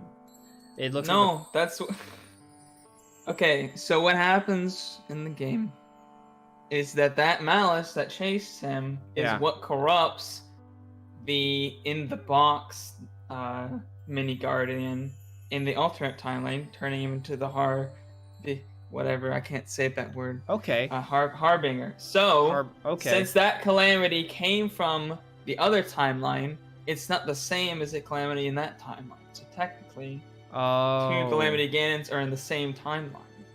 And maybe if that's the case, that can maybe explain why this form of Ganondorf or Ganon seems like more of a complete form at the end, because it has extra malice kind of powering it up. Yeah, I mean, I guess that's possible. I kind of have to take a closer look at it, but that would kind of explain why there's something weird going on with this other Terrible thing, because there's no evidence of it in the initial Breath of the Wild timeline. But if that extra malice comes in, that kind of makes sense. And to kind of continue on that train of thought, what I was going to say beforehand, before he presented this idea to me, was that the Terrible thing is in Hyrule Castle, right? It would make sense for a prophet who is working for Hyrule Castle, for the King of Hyrule, to be in Hyrule Castle. Like, that's the only way they could take the Terrible, because you know what I mean. Like, if Aster was never in Hyrule Castle, how did he ever get Terrible to begin with? You know, so perhaps he has something to do with that. Maybe. So that's something else to consider. Yeah. I wonder what you guys in the chat are saying, though. Let's see here.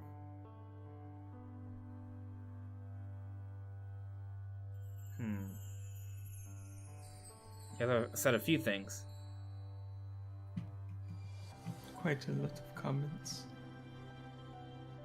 I don't know if I got to the super chat from earlier, but Taker610 said Sidon is the only one who exists in both eras. Yeah, because Kid Sidon is still technically alive. Is alive already. Yeah, they live a long time.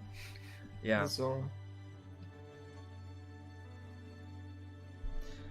Taker610 added me. I think Breath of the Wild and the sequel are their own timeline. Age of Calamity is by itself unrelated. It is yes. They are separate timelines. That is clear. But the point is that Age of Calamity, though, has characters from the Breath of the Wild timeline come in. And to your point, Brandon, from what you mentioned earlier, if that's true, and it may be after we sort of talk about it, kind of makes sense, but some malice also makes it in from the future as well. So there's some malice and the champion successors that come from the original Breath of the Wild timeline. So they kind of have their imprint on the Age of Calamity world on top of the mini guardians. So those things are in there. So they are like connected, I guess I should say. But at the same time, what happened to the Age of Calamity is separate. Like, whatever happens there is not going to change what happens in Breath of the Wild 1 or 2. Yeah, I agree with that. They're not retconning the original. No, not at all. No, Breath of the Wild has not been changed one bit. That is the same. Birdman added me. Remember in the secret ending of Breath of the Wild, Zelda and Link were going to Zora's domain, and I'm thinking that's when Sidon comes back from the Age of Calamity and tells of his story. I mean, it could maybe happen. The reason they were going there, as stated in Breath of the Wild, is because Ruta is not working for some reason. It's like an issue. That's what they stated that they were going there for. Yeah. Yeah, it's weird. But, I mean, that could happen. I don't know. Yeah. Yeah, they wanted to also console Mipha's father. So yeah, it's strange. I don't know. We'll have to see. Birdman also added me. Sidon tells his story to Zelda and Link, so that's when Breath of the Wild 2 happens. It's not impossible. I would like to see something more to that story there. At the same time, I don't want them to just bring Mipha back to life, because I feel like that kind of takes away from the impact of her death. So they couldn't. Yeah. The way they have the story built up is they can't bring Mipha back to life without the Mipha from the other dimension leaving that. So, like, she could come over, but then there wouldn't be another Mipha in that dimension, so that doesn't really fix the issue. Yeah. So they didn't make any like huge plot hole where like all the champions could suddenly be back. No, that can't happen. I don't think. No, it doesn't seem like they're setting that up. It just could, because that'd be so dumb. Yeah. Sonic, will they talk about this in Breath of the Wild 2? Because Sidon seems to have known his sister died. So maybe we'll hear about this in Breath of the Wild 2. Well, that's the thing. The argument I was trying to make earlier is that the champion successors in Age of Calamity have already been through the events of Breath of the Wild. Like, they are from a future that we've already played through in Breath of the Wild. So basically, they already matured a little bit. they already developed. Like I think what it's hinting at is a little bit more plot progression with the Breath of the Wild story, because we've seen these characters they're more developed than they were at the end of Breath of the Wild. Right. Or ever so slightly, or at least they're at their point where they were at the end of Breath of the Wild. So there's something to that. I don't think they're going to necessarily specifically reference Age of Calamity in Breath of the Wild 2, but we'll see. I don't know. Might be something they don't want to talk about, you know? You don't just come back to the reality and start telling your friends that you just jumped realities and saved everybody in the alternate reality. I just don't think so it, great, I but just, also everybody's still dead in our reality. Like, how do you explain that to somebody? If anything, it could be like some training that the champion successors did. Oh, we trained in a different time to be stronger for this time. Like, and that's it. Like, I don't think there's going to be any hard specific references. And it was like, oh, remember that time we went back in time and did all this stuff? They're not going to talk about it. I just really strongly doubt they'll do that. Best case scenario, I think agree. they have some sort of weird time training. I hope they do reference it some way. Like, they don't want to talk about it, but they mention that they went through something in the past. Yeah, that would be cool. And it could be kind of like... they, like, get really serious when you talk to them about it. And just, like, yeah, stare off into space as if they're remembering the times. Maybe something like that could be in the cards. Birdman Anatomy. I also think that Terraco the Egg Garden will take the Age of Calamity Zelda and Link to Breath of the Wild to help Zelda and Link reclaim the rebuilt Hyrule. I don't really agree with that. Like, I kind of, like I said earlier, I just feel like they're gonna keep them separate. Like we were just saying, like maybe they reference it very subtly, but that's the most of what I'm sort of expecting in terms of them referencing what happens in Age of Calamity. I think really Age of Calamity, its value is in letting us explore the Hyrule beforehand, getting more time with these characters, seeing them under different circumstances, and sort of appreciating it for that. And at the same time, it could potentially hint at some things for Breath of the Wild too, but they're just hints. It doesn't really change what's going to happen in Breath of the Wild 2. It doesn't, like, you know what I mean? Like, it doesn't. Whatever happened in Age of Calamity is not going to impact Breath of the Wild 2. Like, you could ignore Age of Calamity, and that will not impact your experience of the story of Breath of the Wild 1 to 2. Like, that is going to be seamless. Yeah, I agree. Now, I'd like to say I called the little egg dude getting corrupted in the end and you having to kill him. I totally knew that was gonna happen. Having to kill him, yeah. It's rough. I definitely saw that. I definitely saw something. I agree with you that there was something sort of related to him getting corrupted because the mouse was following him. I just saw it as foreshadowing at the time. I didn't realize that it actually made it through the time portal alongside the mini guardian. Right. But at the end of the game, where the still non-corrupted mini guardian gets corrupted and you have to kill him, I knew that was gonna happen. I was like, bro, there's no way that you're living. You're just gonna have to die. And it did. He died. It was so sad. But he's resurrected. Yeah, but then he dies again. No, he doesn't. Not from my. What do you mean? There's okay. I guess I'm spoiling it for you, but there's a post-game mission or quest that after you complete it, you actually bring Terraco back to life. That's cool. Yeah. This was not mentioned in the video I watched. Yeah. No. Yeah. It's cool. Yeah. But it's just sad that you have to murder him in the first place. Yeah. Yeah. It is sad. And then you just sacrifice. What I don't get is how that, like, Calamity Cannon is unstoppable. You can't even touch him. And all of a sudden, Mini Guardian's just like, I'll just give him a little boop. Well, the thing is that Terraco has some sort of connection with Zelda. Like, he responds to Zelda's sealing powers. He has the ability to travel through time. There's something special there. Which is very interesting. Yeah, also, we get footage of Zelda's mom. We don't see her face, but we get a quick shot of her body, and it sort of fades out, so we don't get to see her face. So we kind of got a little bit more story about Zelda's mother there, which I thought was really What's cool. up with Zelda's mother and always being dead? Well, I mean, she died. That's like, I think it's a big part of like Zelda's development, though. I think it may even be.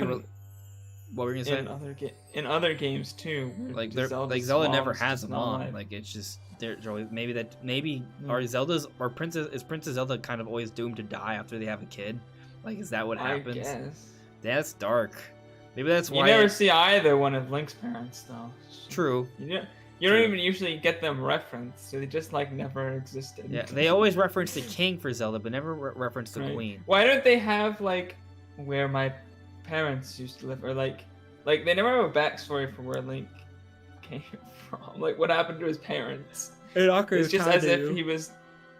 Oh, do they? Yeah, they don't mention the father. Yeah. But there was a civil war, and the mother is retreats, and I think she like was wounded or something, and then she dies, and then leaves. Yeah, I remember because it was a big thing. It's like, oh no, he's actually a Hylian, not a whatever. What did they call it? Yeah, and I mean, in Breath of the Wild, they also mentioned Link's father as a knight, so there's that. So Breath of the Wild does the most to give us background on these characters. Like, it's done more than any other Zelda game, which I think is cool. Just kind of moving on in the chat here.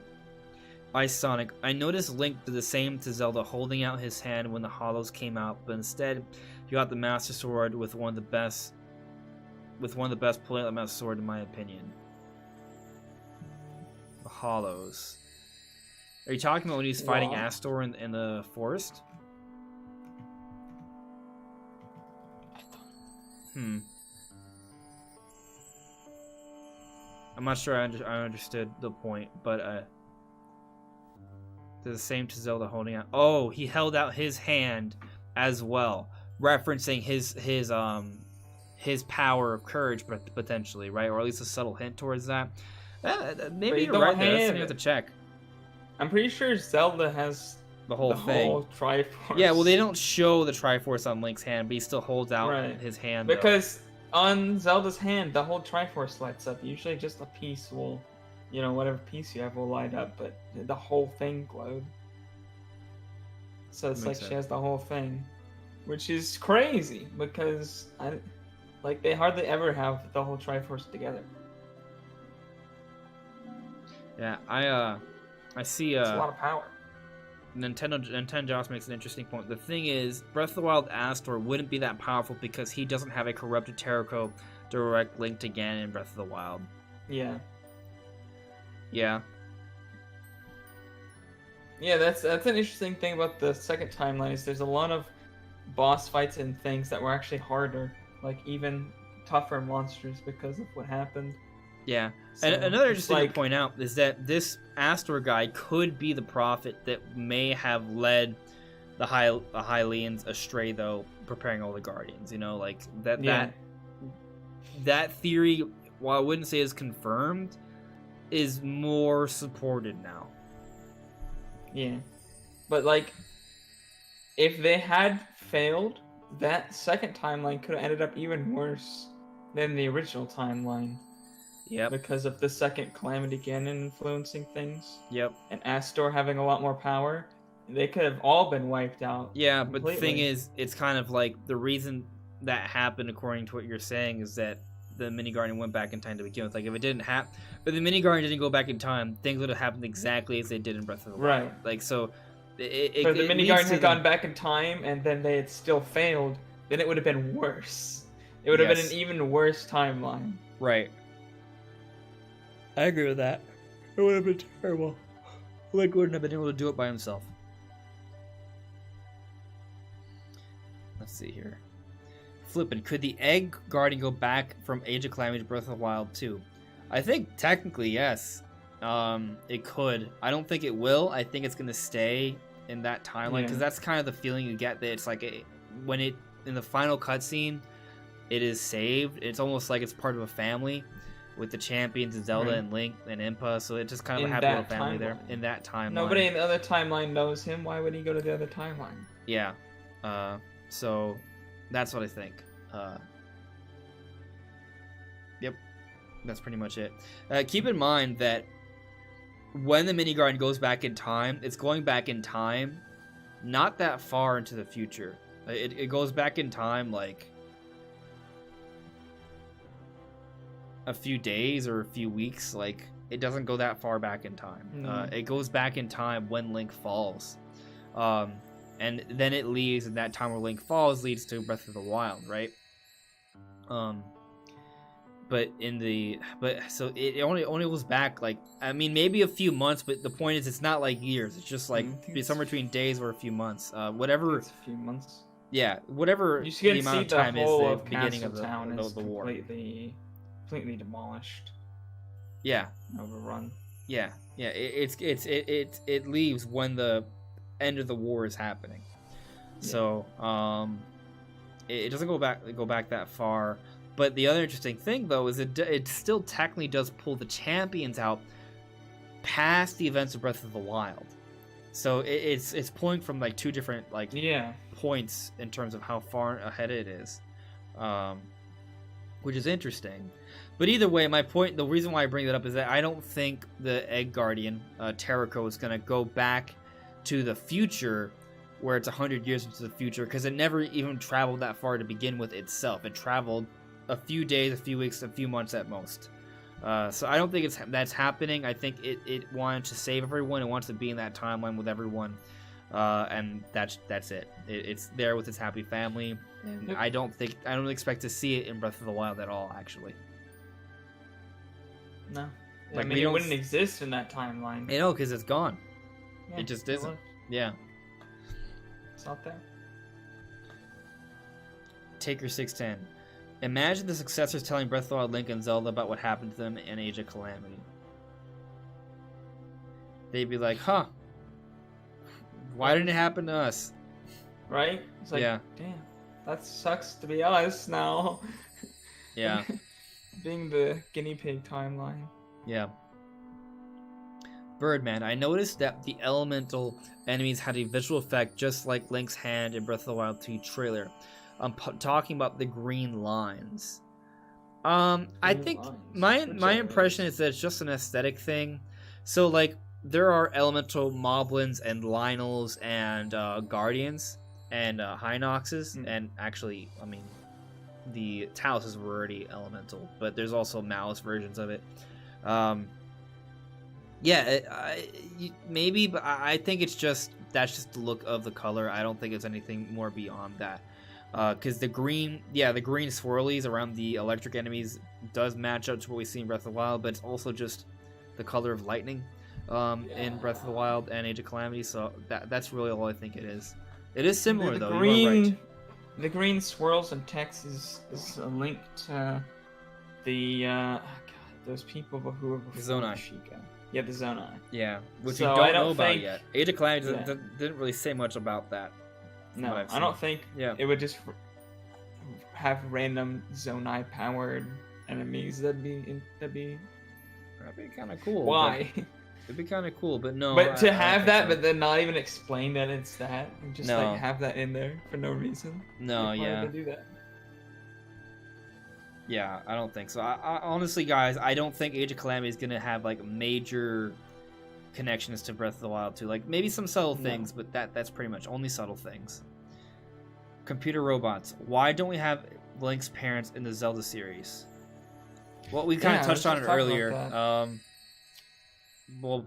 Zelda rarely has her mother apparently either. There's something to that. Link has had a grandma, an uncle, or a grandpa. Uncle. It's Link to the Past as an uncle, right? He's an old guy, uncle. But he's like an old uncle. Yeah. He has a grandma in the Wind Waker. Does that have anybody in Twilight Princess? Doesn't have anybody? I don't think so. He has a village, but they're not like blood related. I don't think they mentioned his parents ever in Twilight Princess. No, he's just a farmer boy. He's just there. He just came. He was always existed. Yeah, it's kind of funny. Let's see here.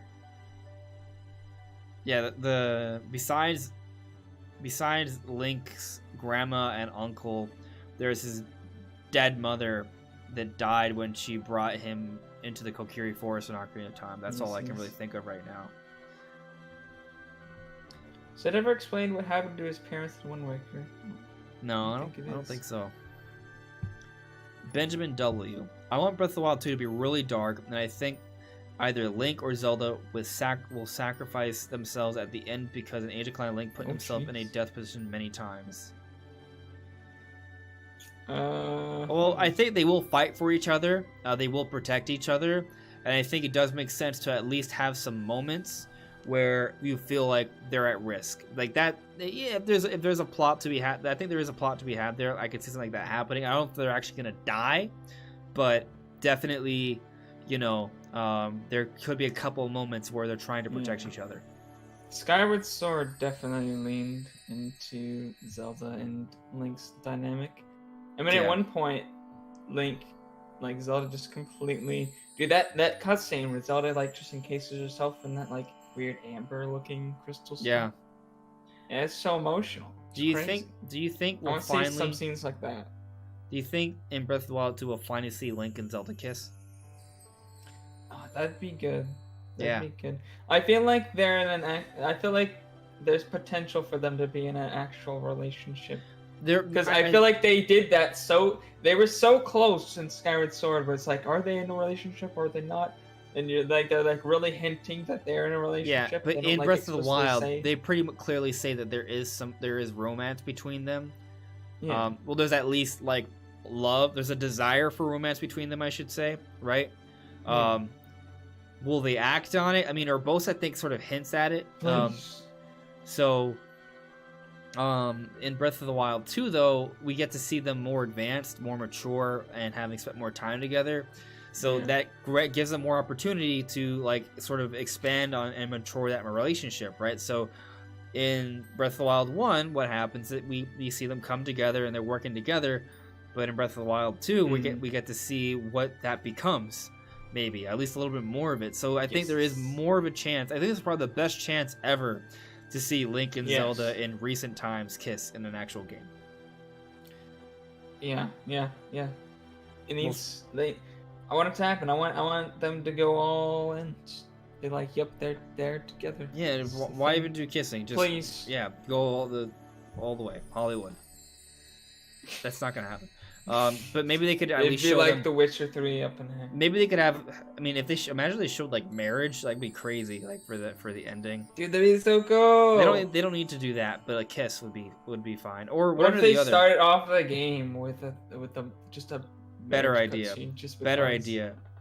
At the end, like the epilogue, it shows Link and Zelda in the future, and it shows them with a kid. And Zelda gets to be because remember there's this whole history of Zelda's deceased mother, right?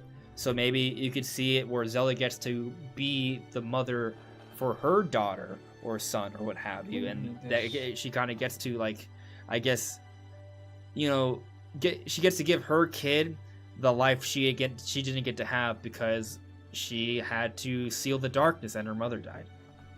Mm-hmm. I think there's something there they could do, and I think that's also that's another potential hint in Age of Calamity, actually, because they kind of bring up Zelda's mother again, and that could potentially be a plot point in Breath of the Wild too. Not necessarily what happens in Age of Calamity, but the history of Zelda's childhood and the death of her mother. That could be a plot point in the sequel. Yes. Maybe. There's a lot of ways. There's a lot of different directions they could go. And then they don't. Yeah. God, I hope Birdman says, I also think that if Zelda in Breath of the Wild uses her power, Terraco would probably notice it. I think Terraco would, but Terraco is not in Breath of the Wild because he went back in time. He doesn't exist anymore. Yeah. There is no Terraco. We also didn't know he existed either. Yeah. Until Age of Calamity. Taker610, did you enjoy the Divine Beast sections? I absolutely did. I played through all of them. I thought they were fun. They're not long. They take 3 to 5 minutes. That's it. I think I died a couple times doing them, but I played on hard mode. It was fine. They were fun. They're fun diversions. Yeah. I feel like they're... and this is going to be completely random, but I feel like they're like operating Scorpion in Halo. You're slow, you're tanky, you don't have that many moves, but by golly, you just destroy everything. It's amazing. Yeah, there's a lot of destruction. It was pretty awesome. Birdman, in the secret ending of Age of Calamity in the credits, Zelda is holding Terra like a baby, and Link is there with her. So Nintendo is teasing something. I don't know if that's them teasing something, but hey, it is an egg shape. So you guys can't see, but I have my I don't know face on right now. It is an egg shape though. I'll give him that. Riley Sawyer's reminder: they are both 17 years old. Yeah, they're like 117 years old actually, but in Breath of the Wild they are. And also Breath of the Wild 2 takes place in the future. We don't know how much further into the future, but at that point I feel like it's fair to say that they're adults because they were 17. They'll be the oldest Link because they'll actually be older than 17. Well, I mean, he's the oldest. He's 117, but in terms of like physical maturity, he'll be an adult. Yeah. An actual adult, finally. Novus talks. Link and Zelda give birth to Linkle. Oh my god, Linkle becomes canon. What if? Oh my god. I mean, if Triforce Heroes can become canon, anything can be canon. That game is so ridiculous. Haruhi Suzumiya says, Ganondorf isn't connected to Ganon per se. I guess that depends on your perspective, because I feel like the answer is yes, it is. Well, it's kind of like so. I don't understand how it's. So Ganon comes from Ganondorf, like the source of Ganon, regardless of what timeline you're talking about. No matter, it doesn't matter. There is no timeline where Ganon is not the source of Ganondorf. You mean the other way around? No. So Ganondorf becomes Ganon. Yes. So the source of Ganon is Ganondorf, not you said the other way around. Did I? Yeah. The source of Ganon is Ganondorf. That's what I meant to say. You said the other way around. Okay, I got it mixed up, but that's what I meant to say. Like in A Link to the Past, there's a Ganon. Sure. I mean, Ganon existed before Ganondorf as a character was introduced, but in Ocarina of Time, they explain how Ganon came to be, and that's from Ganondorf. Yes. Basically, once Ganondorf acquires the Triforce of Power, he becomes the Demon King Ganon.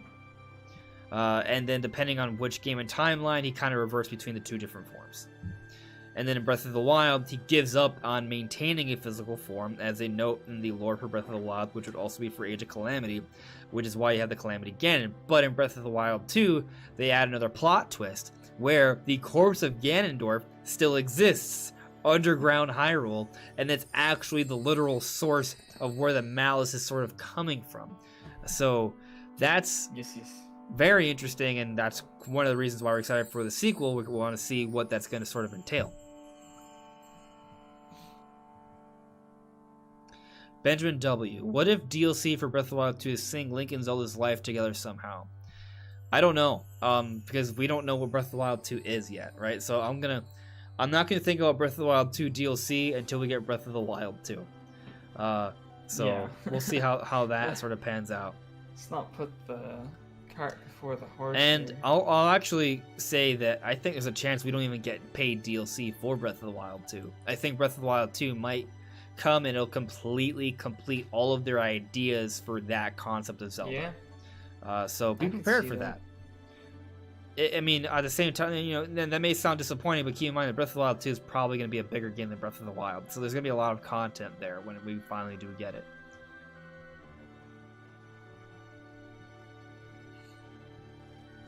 Jonathan Hemphill noted, Breath of the Wild 2 with Witcher 3 cutscenes. Yeah, I'm sorry, I was joking. I don't even want that. No, I don't. I think that'd be distasteful. No. I think it would. Yes. It should be. A kiss is fine, but even if it's just more something like implied, like they're living together, they have a family, or something, just something to go a little bit further than what they've done in previous Zelda games. Yeah. Computer robots. No Amarin and Zelda. No, I mean, Stop. Not in that way. In terms of combat, I wouldn't mind. Computer robots. I thought that it's common knowledge that Ganondorf is Ganon, and also I know that there's multiple Links and Zeldas, but isn't there only one Ganondorf throughout time? Yes. There is one exception. I want to say it's Four Swords, where there's a reincarnation of Ganondorf, but even in that game, the spirit of Ganondorf, the original one, is also there. But excluding that one game, the Ganondorf we see in every other Zelda game is the same Ganondorf. He's just spanned multiple timelines and generations.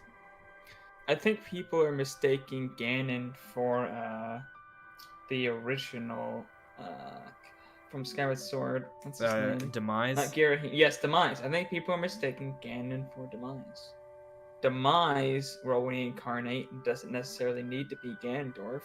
But Ganon is a distinct thing because of Ganondorf. It's not because of Demise. It's not a part of the reincarnation cycle. It's just something specific to Ganondorf. Like, so theoretically, they could have another Zelda game, and the Spirit of Demise takes over another character, and it's not Ganondorf, but it takes up the same role. But the Ganondorf we know of is basic for pretty much the only. This is the same physical Ganondorf, not a reincarnated one. The same guy, same lifetime. He just had a really, really long lifetime because he is not normal. He is not a human anymore. Yes. Taker 610. The Shrine of Resurrection didn't have a bathroom. That is the first thing that someone was going to have to do after waking up. Well, he was like in this chamber with pools and liquids. Maybe it kind of functioned as a bed and a bathroom. He probably did that automatically. It's kind of like... It's like when somebody's in a coma. Or when a baby's in the womb. They don't have a bathroom, a dedicated bathroom there. It's just kind of part of the whole process. So Link was in some sort of resurrection chamber fluid thing. He wasn't living like a normal human in there. Flippin'. Will we see someone die in Breath of the Wild 2? That is a very, very cool question because I think maybe. I don't know for sure. I mean, you will die. I wouldn't put it past them. So many people died in the original. Game overs. Yes, and the thing is, Eiji Numa did say he wants this to be a very dark Zelda game. It's going to be a darker Zelda game than Breath of the Wild. So, it's going to be a darker Zelda game than Breath of the Wild, and Breath of the Wild had death, although the death was beforehand. I think there's definitely a lot of room to see death in Breath of the Wild too, especially considering that we've seen that before. Chalk it up to 11, go to Majora's Mask levels of dark. Majora's Mask had a lot of death. It's so dark. Majora's Mask has death all over. Ocarina of Time, although it doesn't specifically happen in Ocarina of Time, but Navi dies. That's the theory. It's a widely believed theory that Navi dies at the end of Ocarina of Time, which is why Link can't find her in Majora's Mask. Because since Navi was never like really like Link's, because Link's not a Kokiri. Fairies are meant to be paired with Kokiri, but they're supposed to stay in the Kokiri forest. Navi had a particular mission to do with Link, and once that mission was completed, Navi had nothing else to do, and I think she just dies after that. It's kind of sad, but she dies. So sad. And then Fi doesn't die, but is basically encased into the Master Sword for eternity. Or is not encased, is the Master Sword for eternity. Even in Breath of the Wild, there's still hints that she is still there. To some extent. Yeah. Yeah. I forget exactly what happens, but the sword tries to like communicate to them. Yeah. Computer Robots asked, I wonder what happened to the original Link and Zelda in their original bodies. Well, the original Zelda is actually a goddess Hylia. Yeah. And there is a hero of a war that is like the original Link. So, yeah. And there may even be something before that because you know how it is. That's just how it is. Mm-hmm. I mean, Skyward Sword is the first game in the canon, and I'm referring to a comic that I'm not even sure is entirely canon. Actually, Goddess Hylia definitely is beforehand, and I have to play through Skyward Sword again or look through the story, but there may be an implication that there was a hero. I think there was. There probably was some sort of hero for Hylia at the time as well. I think, from what I remember, she just seals everything away. She just seals them. They don't bring up their being a hero at the time. They end like they fail, and then they move everything into the skies. That's the last hope. Just why all the world below is just mostly overrun by monsters, and nobody really lives there. For the mole people. Just mole people. It's like there's no like civilization like down below, in Skyward Sword. So I think in canon, Link is the first Link in Skyward Sword. The Skyward Sword Link is the first Link period, I think. Yeah, but Zelda was a reincarnated. She's reincarnated from the goddess. Birdman. In Breath of the Wild on Tarry Town, there's a marriage that happens, and I don't know, Zelda and Link get married in Breath of the Wild 2 confirmed. I mean, there is a marriage, right? We haven't seen that with the Zelda game before, so maybe. Nintendo Josh is saying that Link and Zelda kiss in Zelda 2. Yeah, so I was referring to modern Zelda games. I think the curtain kind of come. Does it, if I remember correctly, does the curtain come down? And before you see them actually kiss and you see their bodies approach, is that how it works, or am I confusing that with Mario? How does Zelda 2 actually fit in the canon? I'm so curious. It just takes place after. How they explain that one? It just takes place after Zelda 1. It's the Adventure of Link. I honestly don't remember. Yeah. I mean, we're pretty much nearing the end of the discussion, though, guys. If you guys have any final questions or things you want to talk about, this is your chance to put them in the chat. We're definitely going to be talking about more Zelda soon. There is this rumor going around. I've heard it mentioned a few different places that something's going to be announced on Tuesday. I don't know what that's going to be. Interesting. Imagine if it's a Breath of the Wild 2 trailer, that'd just be bonkers, but I highly doubt I doubt it. Why would you skip the Game Awards? What? It could be another partner show. No, they confirmed there's no more partner showcases for the year. So maybe it's not. Maybe it's the rumor is bogus. Or maybe there's something coming. What if it's an actual Nintendo Direct? Because there'd be no more partner showcases. They didn't say there wouldn't be any more Nintendo Directs. That would be crazy. The thing is that now that Age of Calamity is out, we don't really have anything to be super excited about for December or January. Yeah, but that's pretty normal. That's pretty typical. My thinking is that we'll be fine until the Game Awards. At the Game Awards, they have to give us a few things to be excited about.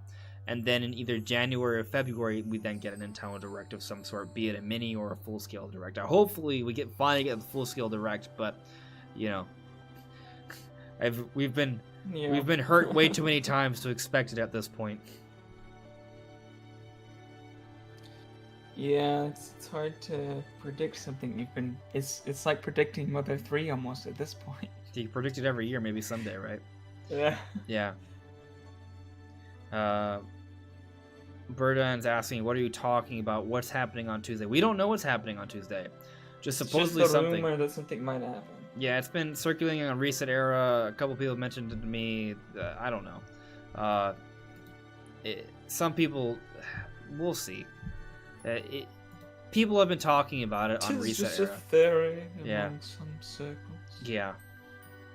So we will see what happens. I'm not gonna get too excited. We didn't even talk about it. I brought it up now at the very end. I don't even know what's gonna be. So we shall see. For sure. David Haney, I heard it's a Nintendo Direct on 8th of December. Well, why? That wouldn't be this Tuesday. It'd be a weird time. That would be Sunday. No, that's November. I'm wrong. It'd be Tuesday of next. Yeah, it'd be next Tuesday. Okay. I mean that checks out. But 2 days before the Game Awards is an interesting time to do a Direct. It is. So it's not impossible, but I don't see why you would. Yeah, I'm a little skeptical of that. December Directs are very rare in general. Yeah. I see some people suggesting the possibilities. Nintendo just said new Metroid maybe. I don't see it happening. I honestly don't see a Direct happening until January. But Novus Talk said AOC DLC announcement. That makes sense. To announce DLC shortly after a game has come out, that makes sense. Sure. That I can see. But it kind of goes back to what kind of DLC could they do for Age of Calamity. If it's tied to Breath of the Wild 2, that kind of makes sense, but at the same time, like, they would need for there to be like an update on Breath of the Wild 2 to do that, I think. And maybe they would do that at the Game Awards. So I'm not sure. Right? Now, maybe it's not for this Tuesday. Maybe they announced it on December 8th and now the game, I don't know. Still no. I'm not sure. Still, I would say having a DLC announcement after a game comes out makes sense. If that, and I don't expect an Nintendo Direct to happen right now, so some sort of announcement of DLC or maybe a single game announcement, that, yeah, I mean, that checks out. I think that could happen. Maybe there's something that are announced for January, right? Like, we don't have anything slated for January right now. Maybe we could get a game for January. Something maybe that's it's not Metroid. necessarily a big deal, so they don't want to talk about it at the Game Awards. What if it's 2D Metroid? Yeah, well, then I know. It'd be weird that you don't announce it at the Game Awards. Right. But, like, yeah, I totally agree. With you. I totally agree with you. Yeah. So have a gigantic announcement at the Game Awards. But DLC for Age of Calamity, steal the show. I would say makes sense just because. Yeah. If let's say I don't know if you got to see my Game Awards predictions, but basically my Game Awards predictions were a Monster Hunter Rise trailer, a 2D Metroid announcement, and a Breath of the Wild 2 trailer. Like, if you're gonna do that, save DLC announcements for another time. I have to say, I'm keeping my expectations a lot lower than that. What do you expect? Lower. Not nothing. I mean, well, not nothing. I expect maybe like one or two of those things. I said so three I things. do agree that, yeah, I know, but one of those things would just be an update trailer of Monster Hunter Rise. A game that we already know about. Yes, right? yes. I guess Breath of the Wild 2 is an update trailer, but they're hyping up Monster Rise. They've been talking about it for a while, so I feel like that's not like a big deal. 2D Metroid's a big deal. No, that's a big deal. Yeah, that's the one I'm like, I don't know about. Yeah, could be right. I don't know. Sometimes they come out and have some great stuff, but I feel like more often than not, the announcements are just okay. Every couple years you get something really big. Yeah. But usually they're just okay. Yeah. So I'm not really expecting anything giant. But then again, 2021 might be just an amazing year, so maybe we'll get an amazing Game Awards showcase. Right, because there's a lot of announcements to be made. They have things to announce. Yeah. Yeah. That's my thinking actually. That's why my predictions I feel like they're I'm going in with my predictions a little bit lower because I don't want to get disappointed because I know it's like the chances are not super great with the Game Awards. But I will it doesn't mean I don't theorize about what could happen. I just in the back of my mind I'm like, okay, probably not gonna happen. Right, I mean you gotta take it with a grain of salt. They're just my predictions and I totally agree they could be wrong. Like, it might be something different. It might be, like, Kirby remake of Star Air Ride, which actually would be pretty freaking hype. Finally get Grand Theft Auto 5 on Switch. Or maybe... We've been thinking that's going to happen for, like, so long. Better. We're going to get Grand Theft F-Zero on Switch. Grand Theft F-Zero. Yeah. That's right. Yeah. Yeah. That's the game we've all been looking forward to. Yeah, I was super curious. I was making a joke about Kirby Air Ride. I would love to see Kirby Air Ride on Switch, though. That'd be fun. And Nintendo's, yes, I do believe the Game Awards are 2 hours this time, so they are shorter, more concise. That may also mean less announcements, though. Performance still, which I was surprised.